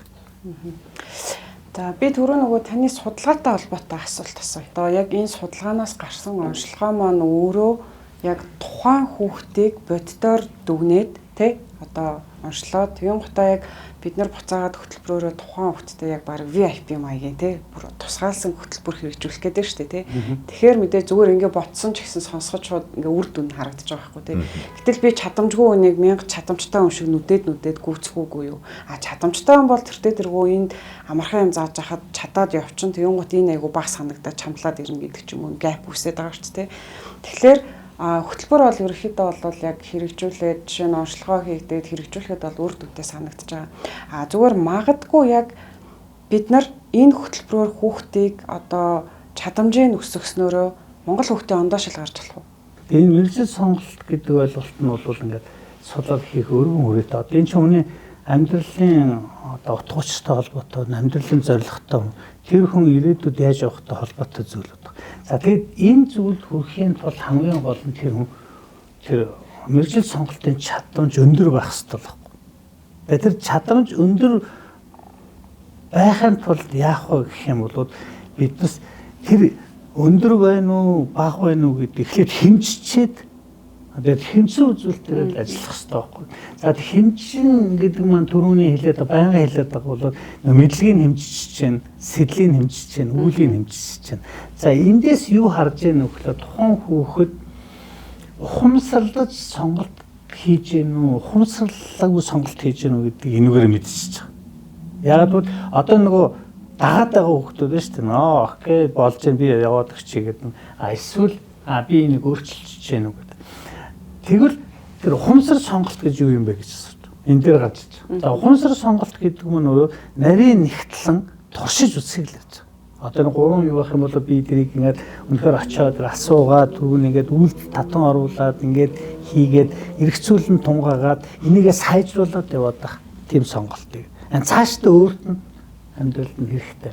За нөгөө талаараа бол энэ хүүхдийн бол давуу сул талууд нь гарч ирж байна. За дээр нь энэ ерөн бид биш тэ нөгөө мэргэжлийг ингээд сонгохдоо шууд мэргэжлээр нь сонгохлоор ч хүний ингээд эргүүл ингээд гэдэг шүү дээ. Бид шууд инженер, эмч, эдийн засагч гэдэг. Тэгэхээр энэ онлууд чинь карьер хөгжлийн онлууд чинь тэр контентоор агуулгаар сонгож байгаа шүү дээ. Тэгээд агуулгаар нь тэр хүүхд ихэд жишээлбэл нэг хүүхдээ агуулгаар нь эхлүүлж энэ хүүхд маш гоё юм гээд хийгээлээд ингээл гарын урдуу сайтай энэ хүүхд чил ойлгомжтой шүү дээ. Хараад судлаад үзэх юм хийгээл гарын урдуутай хүүхдүүд. За энэ гарын урдуутай хүүхд чинь автоматар энэ хүүхд одоо мужийн болдог ч юм уу эсвэл дизайнч болдог юм уу ингэ болно. Тэгэхээр энэ судалгаагаар бол тэр үндсэн тэр контентоор нь эхлээд сонгож байгаа. Энэ хүүхд жишээл хүнтэй ирдэг хүн байна уу? Эсвэл энэ хүн нөгөө амтан асрах гэдэг хүн байна уу? Жишээлбэл муур гэж байгаа амтан гэж бодож чи малын юмч болох ч гэдэг тийм. Гэх мэтчлэн тэг бид нэг нэр өгчөөд хайгаад байх биш. Энэ хүүхдийн зан үйл одоо онцлог шин чанараас нь энэ хүүхдийг аажуу тодорхойлж ирээд гэхдээ тэр тодорхойлсон сонирхол нь нотлоон дээр толгуурлана гэж. Жишээлбэл би амтай харилдаг. Энэ бол нотлоо биш. За би бол гэртээ мууд ижидэх ч гэдэг юм. Эсвэл би нохоод ижидэх ч гэдэг юм. Эсвэл би байнга амттай ясардаг ч гэдэг юм. Энэ бол жинхэнэ нотлоо юм.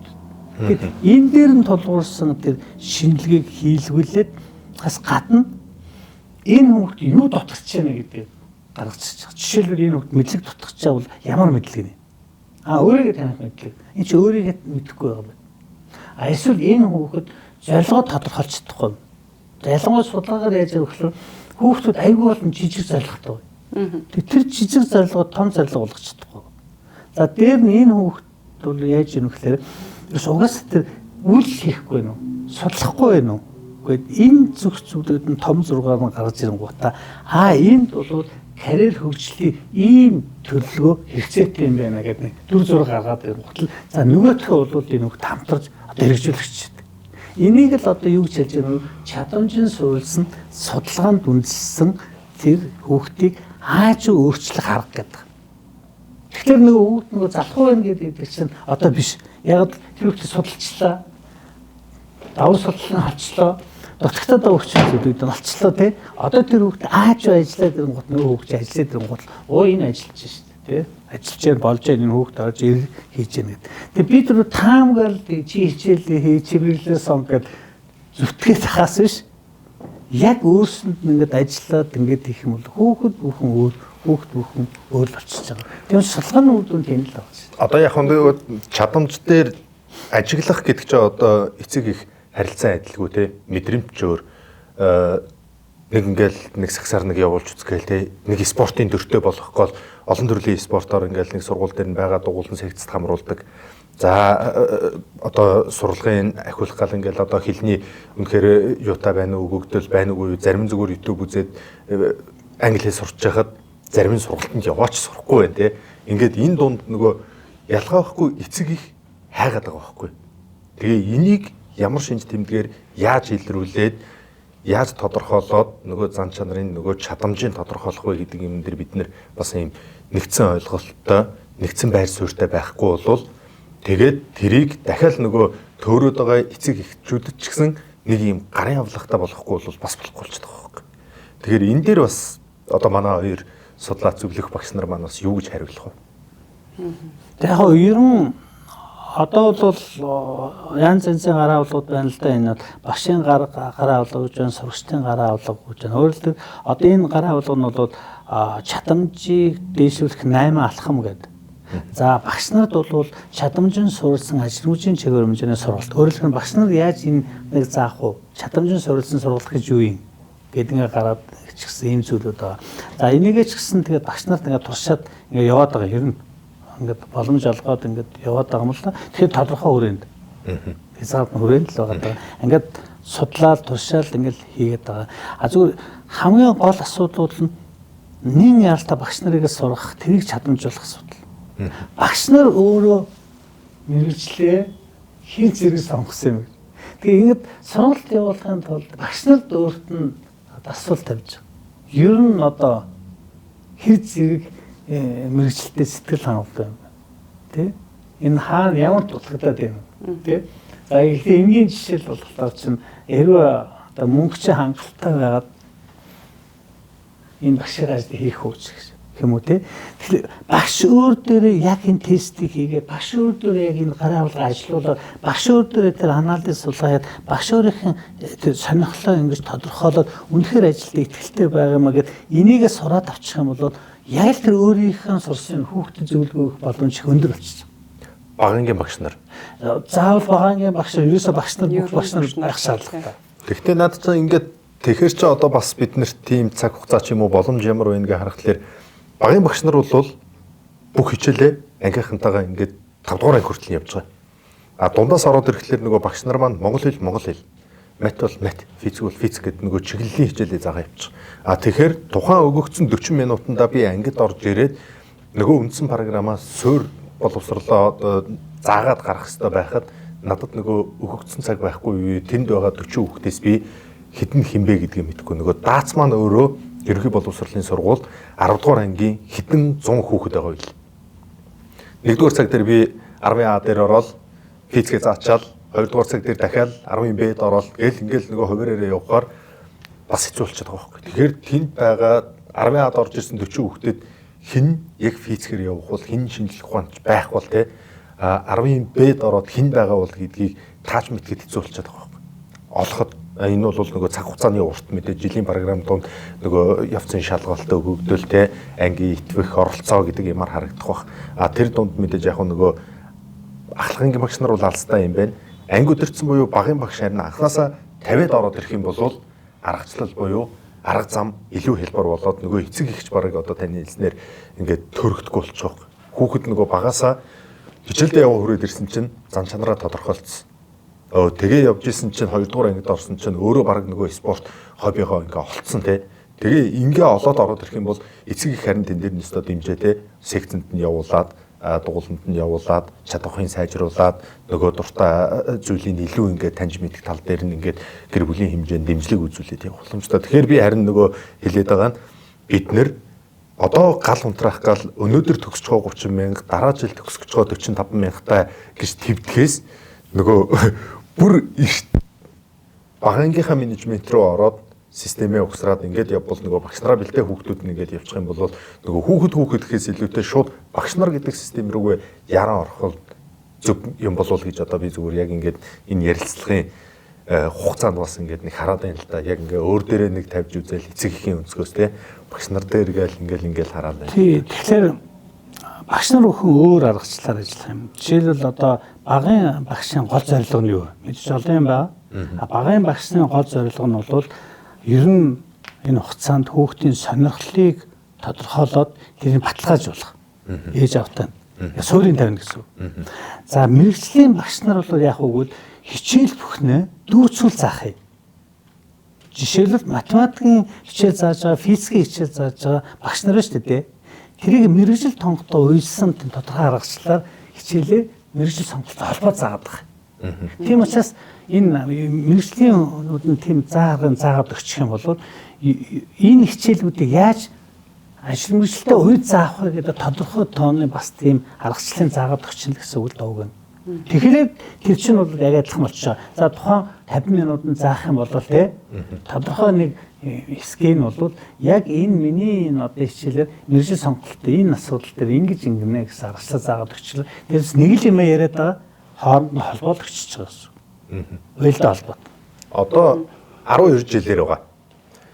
Энийг яг зүгээр би бол ингээ хөндлөнгөөс харж байгаа хүн те. Тэгэнгүүт 1-2 дугаар ангийг нэг бол одоо яг энэ хүүхдийн зан чанарыг тодорхойлох, нэг бол ур чадварыг тодорхойлох, мэдлэгийн потенциалыг тодорхойлох ч гэдэг юм уу те. Нэг бол юм бай.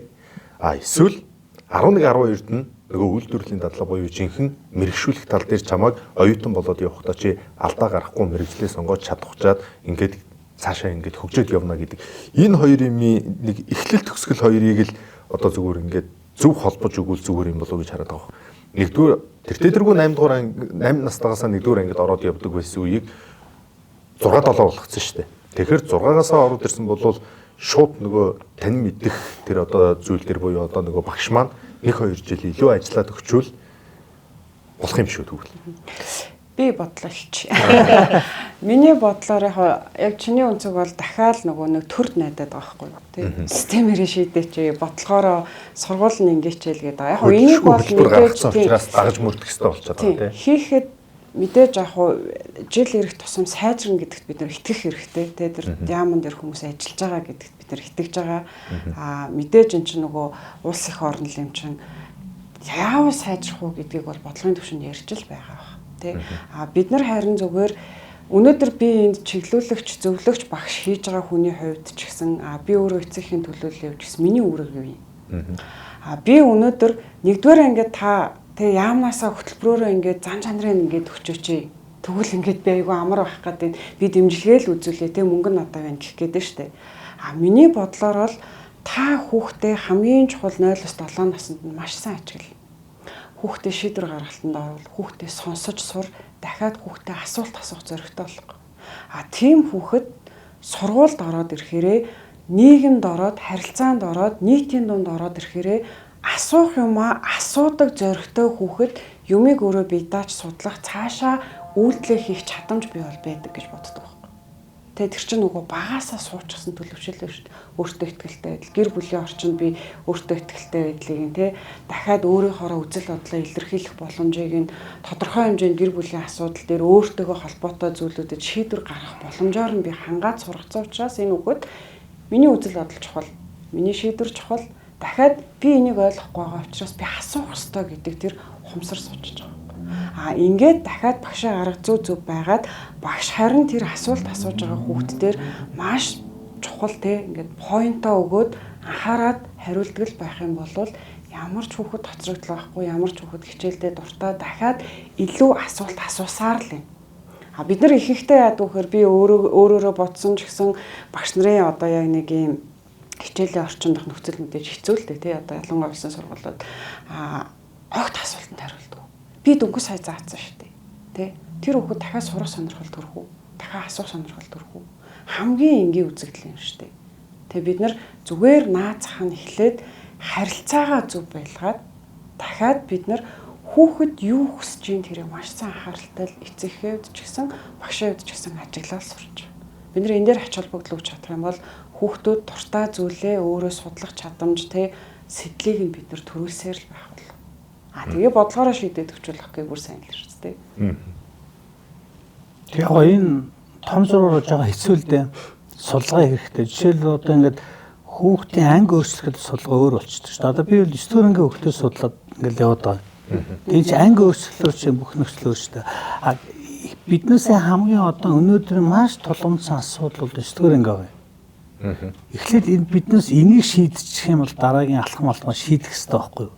Яг 9 дугаар анги хэрэгтэй вэ гэхэлэр чинь энэ 10 дугаар ангидаа сонгон судах хичээлийг судалж байгаа. Хийж байгаа. Тэгэхээр тэр сонгон судлах хичээлийн шийдвэрээ гаргана гэдэг чинь суур мэдлэгтэй байж л хийх гэдэг. Тэгэхээр ямар ч суур мэдлэг байхгүй, энэ талын мэдээлэл байхгүй хүүхдүүд чинь сонгон судлах хичээлийг сонгоод байгаа. Энэ чинь явандаа очиод одоо тэр ээжт ч очиод. Тэгэхээр яс юмдаа бол мэржил сонгоно гэж юу юм бэ л гэж яриад байгаа. Эрсдэлтийн ерөнхий шалгалтанд яг өөрийнх нь төгссөн оноо авсан хүүхдүүд мэржил дээр очино. Эрсдэлтийн ерөнхий шалгалтанд оноо авч чаддаг учраас өөр мэржил сонгоно. Яа Монголд яг бодлогоор яг ийм болчиход байгаа. Тэгэхээр одоо энийг одоо яаж шийдвэрлэх вэ гэх юм бол 9 дугаар ангид нь албан ёсоор бүх 9 дугаар нь албан ёсоор энэ хичээлийг заавал оруулах хэрэгтэй ядаж. Тэгэхээр сонголт хийх чадамжтай болохгүйгээр сонголтыг хэлүүлээд шүү дээ. 10 дугаар ангид одоо 10 дугаар ангиас эхлүүлээд 10, 11, 12 анги хүртэл ээшин шалгалтанд бэлтжиж байгаа хүүхдүүд тий дотор нь солиод байгаа хүүхд хоёрын чинь чадвар өөрөө байгаа. Тэгэхээр анхаасаа буруу сонгоцсон хүүхдүүд солих эрмэлзэл их байна шүү дээ. Тэгээ солиод байна гэдэг чинь шалгалтанд бол Монголын юугаар шалгалтанд хэрвээ тийм ана ахгүй бол тэр хүссэн мэржилд очихгүй болчихдог. Тэгэхээр дахиад бас Монголд ийм юм байгаад байгаа. 9 дугаар ангиас одоо их чухал гэдэг нь 10 дугаар ангид бол автомат шийдвэр гарна. Тийм байна. Чи нийгмийн ухаан уу, байгалийн ухаан уу? Хэрвээ 11 дэм 12 доо нийгмийн ухаан, байгалийн ухаан солиё гэж бодох юм бол энэ хүүхэд Эшин шалгалт нь хэр зэрэг бэлдгүү те. Нөгөө хүүхд бэлдсэн хүүхдсээ. Тэгэхээр чиний сонголт чи юунаас шалтгаалж байна вэ? Эцсийн ерөнхий шалгалтаас хамаарч байгаа. Чиний хүсэл зорилго мөрөөдөл асуудал байх. Ягаад бол чи эцсийн ерөнхий шалгалт авч чадаагүй л бол тэр сургуульд орохгүй шүү дээ. Тэгээ эн чинь нэг том даваа шүү дээ. Тэ? Тэгэхээр энийг давж ич чи дараагийн даваанд аваач. Тэгээ энийг гэтэл нэг сул тал нь болохоор ингэж байгаа шүү дээ. Маш сайн одоо техникийн сэтгэлгээ сайтай хөгд. Маш сайн. Яахааргүй инженер хөгд. Тэгсэн эцсийн ерөнхий шалгалтанд яг оноогоо авахгүй бол тэр өөрсдөө юу ч тийм спорт ч юм уу эсвэл одоо эдийн засгийн сургалтанд очиж шүү дээ. Улсад тохиролтой. Тэ? Маш сайн инженерууданд очихгүй шүү дээ. Тэгэхээр энийг хооронд нь бол их дүүцүүлэхгүйгээр эн чинь нөгөө одоо сонголт чинь одоо бас дахиад нэг процесс болоод байна шүү дээ. Эцсийн ерөнхий сонголтод юм гарч ирдэг байгаа. Түрүүн та нэг жишээ ярьсан шүү дээ. Толгойн өвдсөн хүүхэд эмчтэр очиход судалгаа шинжилгээ ингэж явсаар дүгнсээр хамгийн сүүлд нөгөө даралт байсан байна. Гингүүт надад өгж байгаа мэдрэмж бол зөвхөн толгой л өгдөд байгаа шүү дээ. Үгүй би толгойн юм ууч. Үгүй чиний онцлогоо чи өөр гарсан. Даралтны юм ууч бол толгой ч зүгээр болно. Яг тэрнтэй адилхан та нөгөө мэрэгжил дээр бас нэг жишээ гаргасан байсан. Тийм шүү дээ. Тий. Яг энэ хоёр жишээтэй уялдуулаад тань дээр хамгийн ойрхон гарсан бодит одоо яг энэ нэг судалгааны ч юм уу энэ сургалтын явцад үр дүн гарсан кейсийг та ингээд яг онцлоод хэлвэл тань дээр эцэг их шал өөр хүсэл мөрөөдөлтэй ирсэн. Магадгүй ээж аав нь хоёулаа гэр бүлээрээ өвөө эмээ нь одоо эмч байгаад тэгсэн чинь нөгөө хүүхдээ эмч болгоно гэж бараг хиймдээ сайн байсан ч хүүхдээс тийс өөр зүйл гарч ирээд нөгөөх нь магадгүй амжилтанд хүрсэн ийм одоо судалгааны хугацаанд ч юм уу те сургалтын явцад гарсан жишээг хоёулаа ингээд бас ярил. Тий. Одоо тэр үед дамжсан мэрэгжил гэдэг чинь бас тийм муу юм биш. Одоо жишээлбэл ээж аав нь эмээ өвөө нь үед дамжсан мэрэгжил шүү дээ. Тэр мэрэгжлээ шахаж шүү дээ тий. Тэгээ тэр хоёр учраас шалтгаантай юм байна. За нэг учраас шалтгаан гэдэг чинь хүүхэд хамгийн ойрынхаа мэдсэн юм сонголт хийх магадлал өндөртэй. Өөрөлд тэр орчин чинь дандаа эмнэлэг ба шүү дээ. Тэгээ тэр багаас тэрийг сонсчихсон хүүхдүүд чинь өссөн шүү дээ. Энийг талынх нь гэтэл хорж болтгүй нөгөө асуудал гарч байгаа. За одоо намайг сургалтанд явж байгаад нэг охин байсан, 9 дугаар ангийн охин байсан. За хит юмыг хориод ирэхэн гутал нөгөө хүүхэд чинийх нь ур чадвар нь бас гараад ирдэг тийм тохиолдлыг би ярих гээд. Тэр яасан нэг охин байсан, тэр яасан гэхлээр 9 дугаар ангид байсан. Аав ээж нь 5 дугаар ангиас нь гэхлээр эмч бол гэлгцсэн. Тэгсэн чинь тэр хүүхдний ур чадвар авьяасан юу байсан гэсэн одоо энэ IT чиглэл рүү явцсан. Тэр өөрөө бүр ингээд санаачлаад сургууль курсд яваад онлайнаар сураад амар их мэдлэг эзэмссэн. Тэгээд аав нь бол одоо хүчээр эмч болох гэдэг. Тэгээ битээр хооронд яриа болж байгаа. Одоо яах вэ? Би одоо очиод уулзах уу, яах вэ гэхлөө та манай аав таны үгийг сонсдог тийм ч юм биш те гэдэг чинь. Тэгээ одоо чи яах вэ гэхлээр ямар ч байсан би сурна. Юу хэлж ийм тэр цагч байна гэж хэлж байгаа юм л да. 10 байна, 11 байна, 12 байна те. Энэ үед юу ч болов гэхдээ би сонирхсан юмас болно. Тэгээ нэг их тийм дарамт маягийн юм нь бол зарим талдаа хүүхдийн өөрийнх нь дотоод авьяасыг их гаргаж ирэх болцоо гаргаж ирж байгаа. Нэг талаас. Нэг талаас. Зарим нь бол яваад байд нь харахгүй тэрэнд аажууд асан зогцоод буруу юм биш тэр чинь шийдвэр энэ болох юм байна. Би ер нь ингэх юм байна гэдэг. Багаасаа тэр нөхцөл биш. Тэр нөхцөл чинь их чухал. Орчинд нь байна. Тэрүүгээр ч уур амьсгал явчихж байгаа юм. Гэхдээ ер нь үр дүн гэх юм бол тэртээ дүү энэ суурь судалгаа бол бүтэн жилийнх болохоор яах чаргагүй тэр хүүхдийг нарийн гаргаж ирчихэж байгаа. Гаргаж ирчихэж байгаа. Гэхдээ эднээс бол мөшгөс судалгаа хийх арга байхгүй 9 дугаар ангийн хүүхд. Тэгээд яг эцсийн байдлыг боломж байхгүй. Ягаад бол чадварыг сайжруулж байгаа бас энэ хүүхдийн сонголт хийх хэрэг чинь дахиад 10-д нь байна, 11-д нь байна, 12-д нь хугацаатай. Энэ хүүхд юу ч сонгож болно. Яаж өөрчлөгдөж болно. Карьер хөгжлийн онолоор хүүхд чинь жил хүн өөрийнх нь оюун ухаан үзэл бодол өөрчлөгдөд байгаа. Тэр шийдвэр.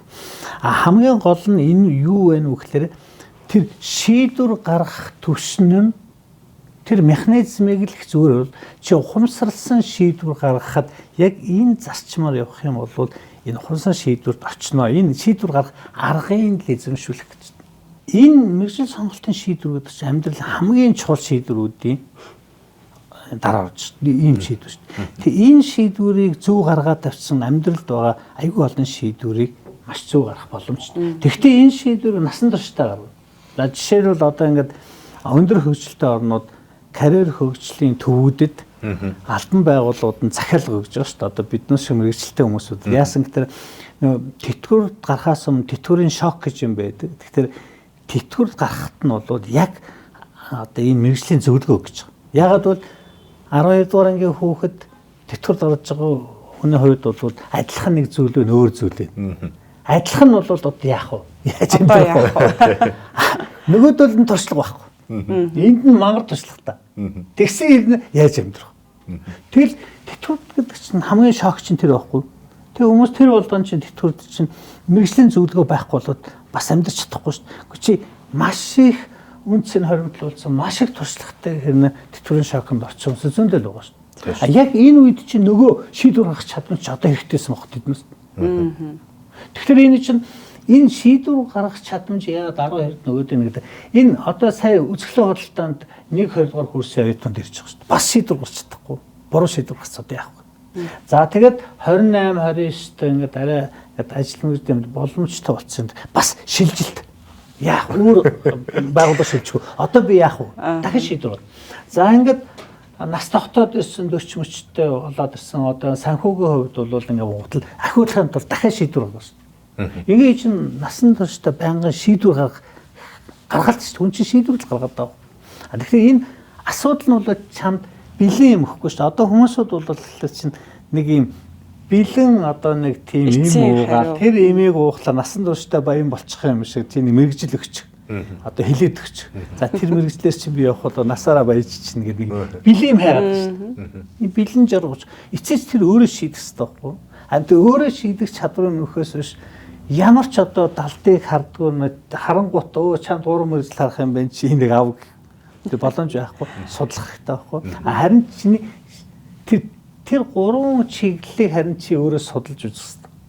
Энэ дээр харин чи судалт ястаа үзээд тохирч байгааг биеэр үзэхгүйгээр чи цаасан дээр сонгоод чи яах юм?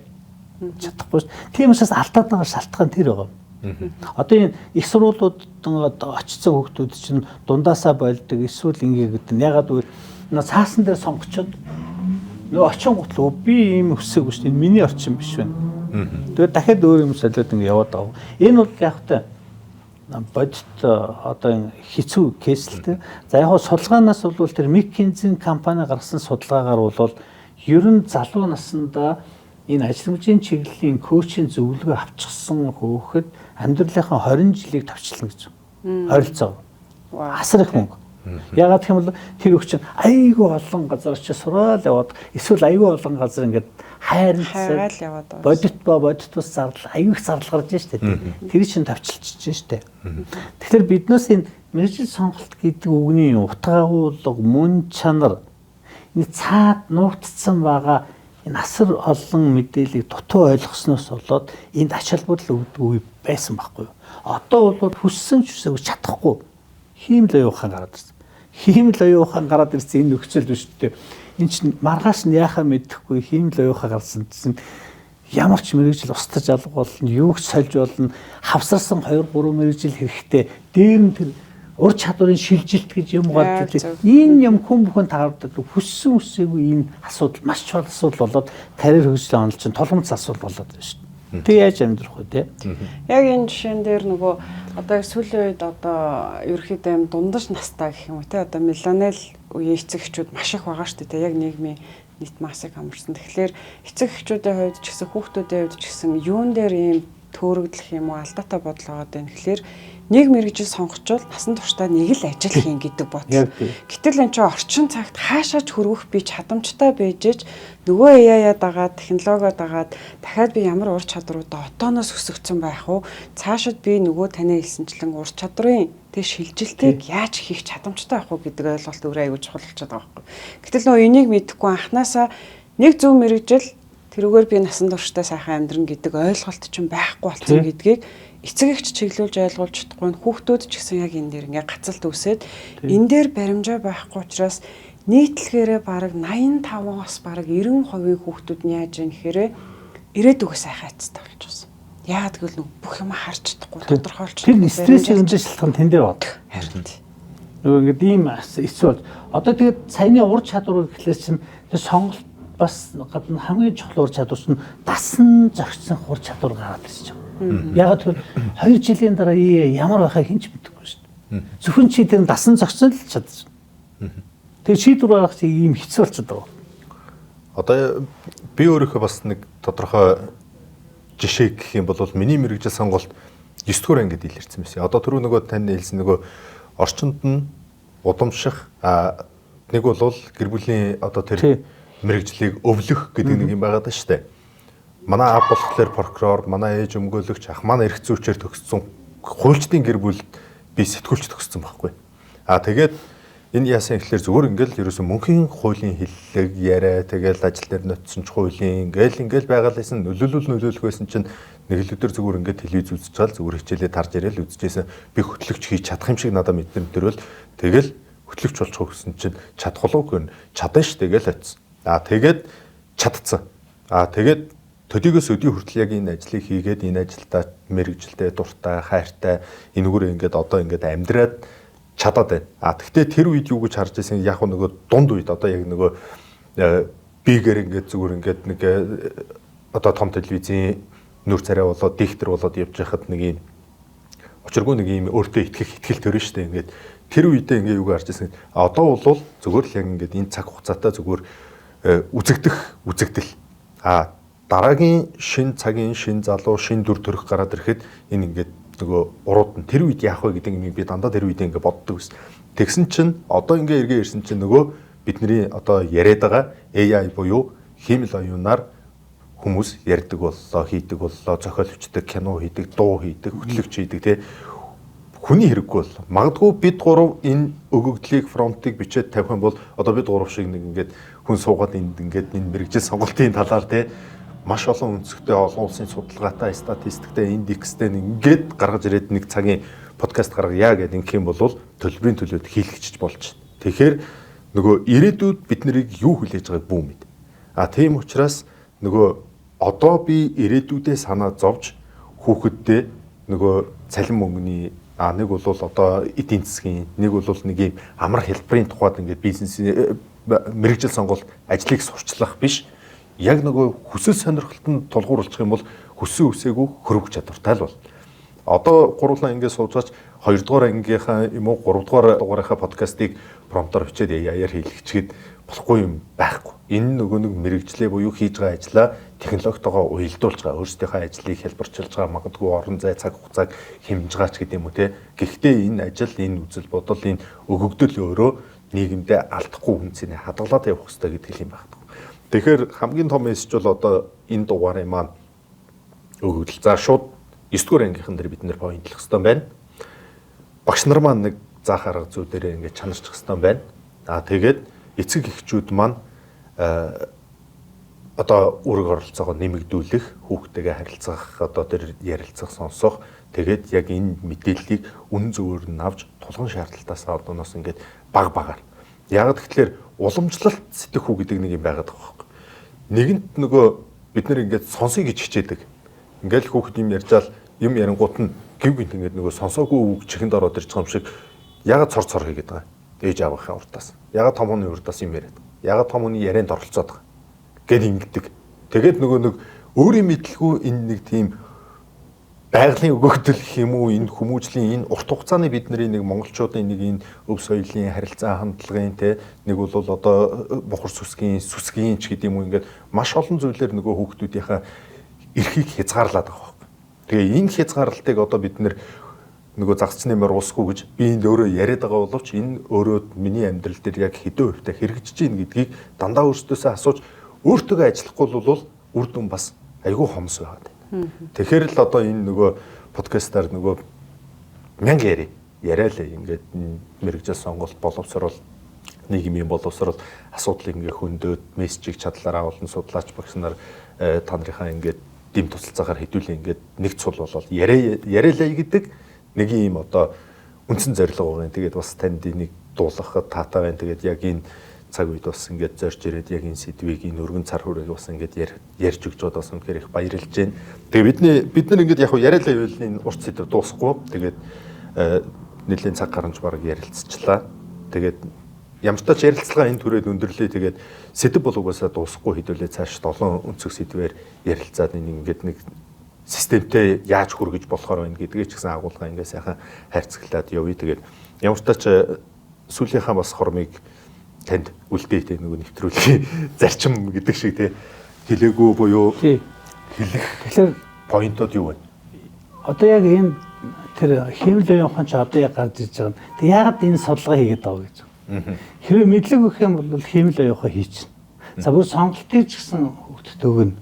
Хэмэл явахаа юу хийж чадах вэ? Энэ ухамсарын төвшин судлаад байгаа судалгаа хэмэл явах юм шүү дээ. Яг үнэ. Тэгэхээр тэр хүүхэд ухамсарлж гин үгүй нэ гэдэг хэмэл явах юм бол нөлөөлж чадна. 10 ч мэрэгжил санал болгож болно. За бүр бодоод өгч болно, онш тогтоосч өгнө.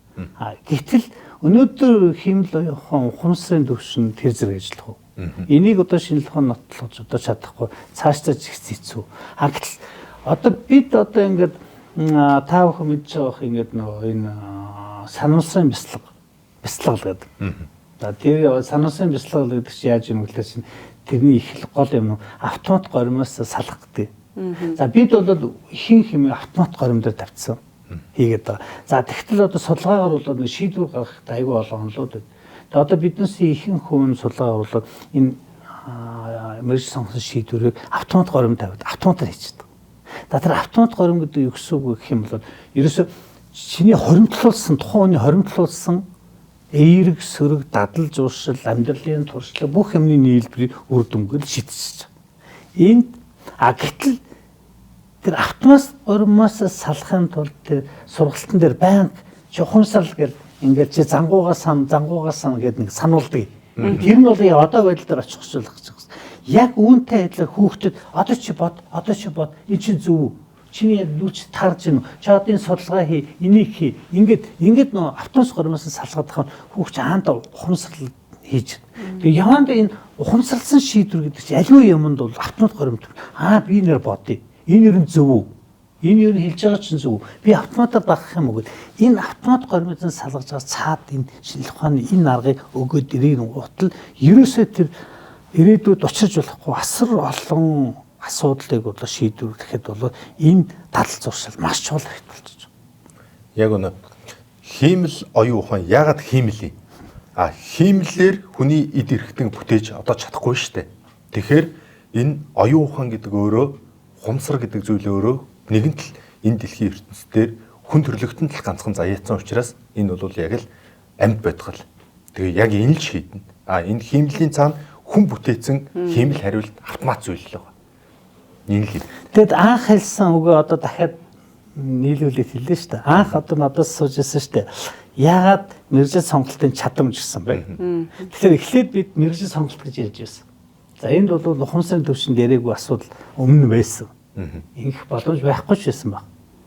Одоо хиймэл оюун ухаан гараад ирэн гутал мэрэгжил сонголтын чадамж гэж ойлголт гараад ирсэн. Одоо бол нэг ийм амар юм гараад ирсэн биз дээ. Энд чинь амар мэдлэгтэй юм гараад ирсэн. Тэгэхээр одоо урд нь бол харьцуулах төвшин байхгүйсэн юм. Одоо бид нэг ухамсар жигтгэхээс өөр арга болсон. Хэрвээ чи ухамсарлахгүй бол нөгөө ажгүй бол нөгөө зах зээл дээр байхгүй болно шүү дээ. Одоо өнөөдөр ухамсарлж хэрэгтэй. Тийм учраас тэр Оксфорд чинь тэр ухамсарын автомат гоо салгая гэсэн тэр mindfulness бяцлаглыг хийгээд байна. Энэ судлаач гэсэн чи одоо ухамсарл чи сонголт хийх гэж мэрэгжил сонголт одоо чи ухамсарл яаж ухамсарл чинь цааж өгье.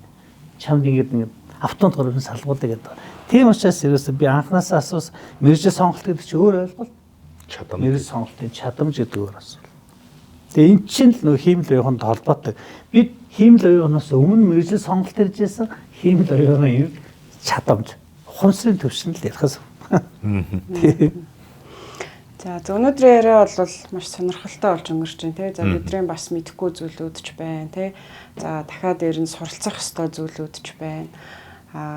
Цаашид бас ингээ хамтраад тий яг нэг зүйлийн төлөө үнцний төлөө тий бид нэр ингээ хамтдаа зүтгэх маш олон төсөл хөтөлбөрүүд тий сургалтууд чиглүүлгүүд байна. Тэгэхээр бид нар яг үнд ингээд чиглүүлэх үйл явцаач гэдэг юм уу те өөрсдийнхөө хэмжээнд ингэж нөлөөллөө үүсгээд л байна. Дахиад нөгөө нэг суралцах ч гэдэг юм уу те дахиад оролцох хэрэгтэй хүмүүс нь тодорхойлчлоо шүү дээ. Эцэг их болон багш нар байх юм байна. Дахиад бид нар бас сургуулиудын удирдлагад нөлөөлж болохоор байна те. Тэгэхээр мэдээж нөгөө чадахгүйгээсээ чадах хүртлээр хийцгээе. Тэгэхээр энэ талбар өөрөө үн цэнтэй юу те гэвэл үн цэнтэй чухал уу гэвэл чухал. Тэгэхээр тэр хэрээрээ бүгдээрээ чухалчилж үздэг, анхаардаг, ажигладаг л байцгаая. За тэгэл яг хөө тэгээд энэ удаагийнхаа дугаарыг энд түрээд өндөрлөе. Тэгээд ухамсараа хөгжүүлээ, дээдлээ, чадамжаа хөгжүүлээ, нээе гэл тэгээд боловсролын болон нийгмийн мэдлэгийн бүлийгүү бүгд нэг нэгээ сайхан хүндэтгэе гэдэг ураагаараа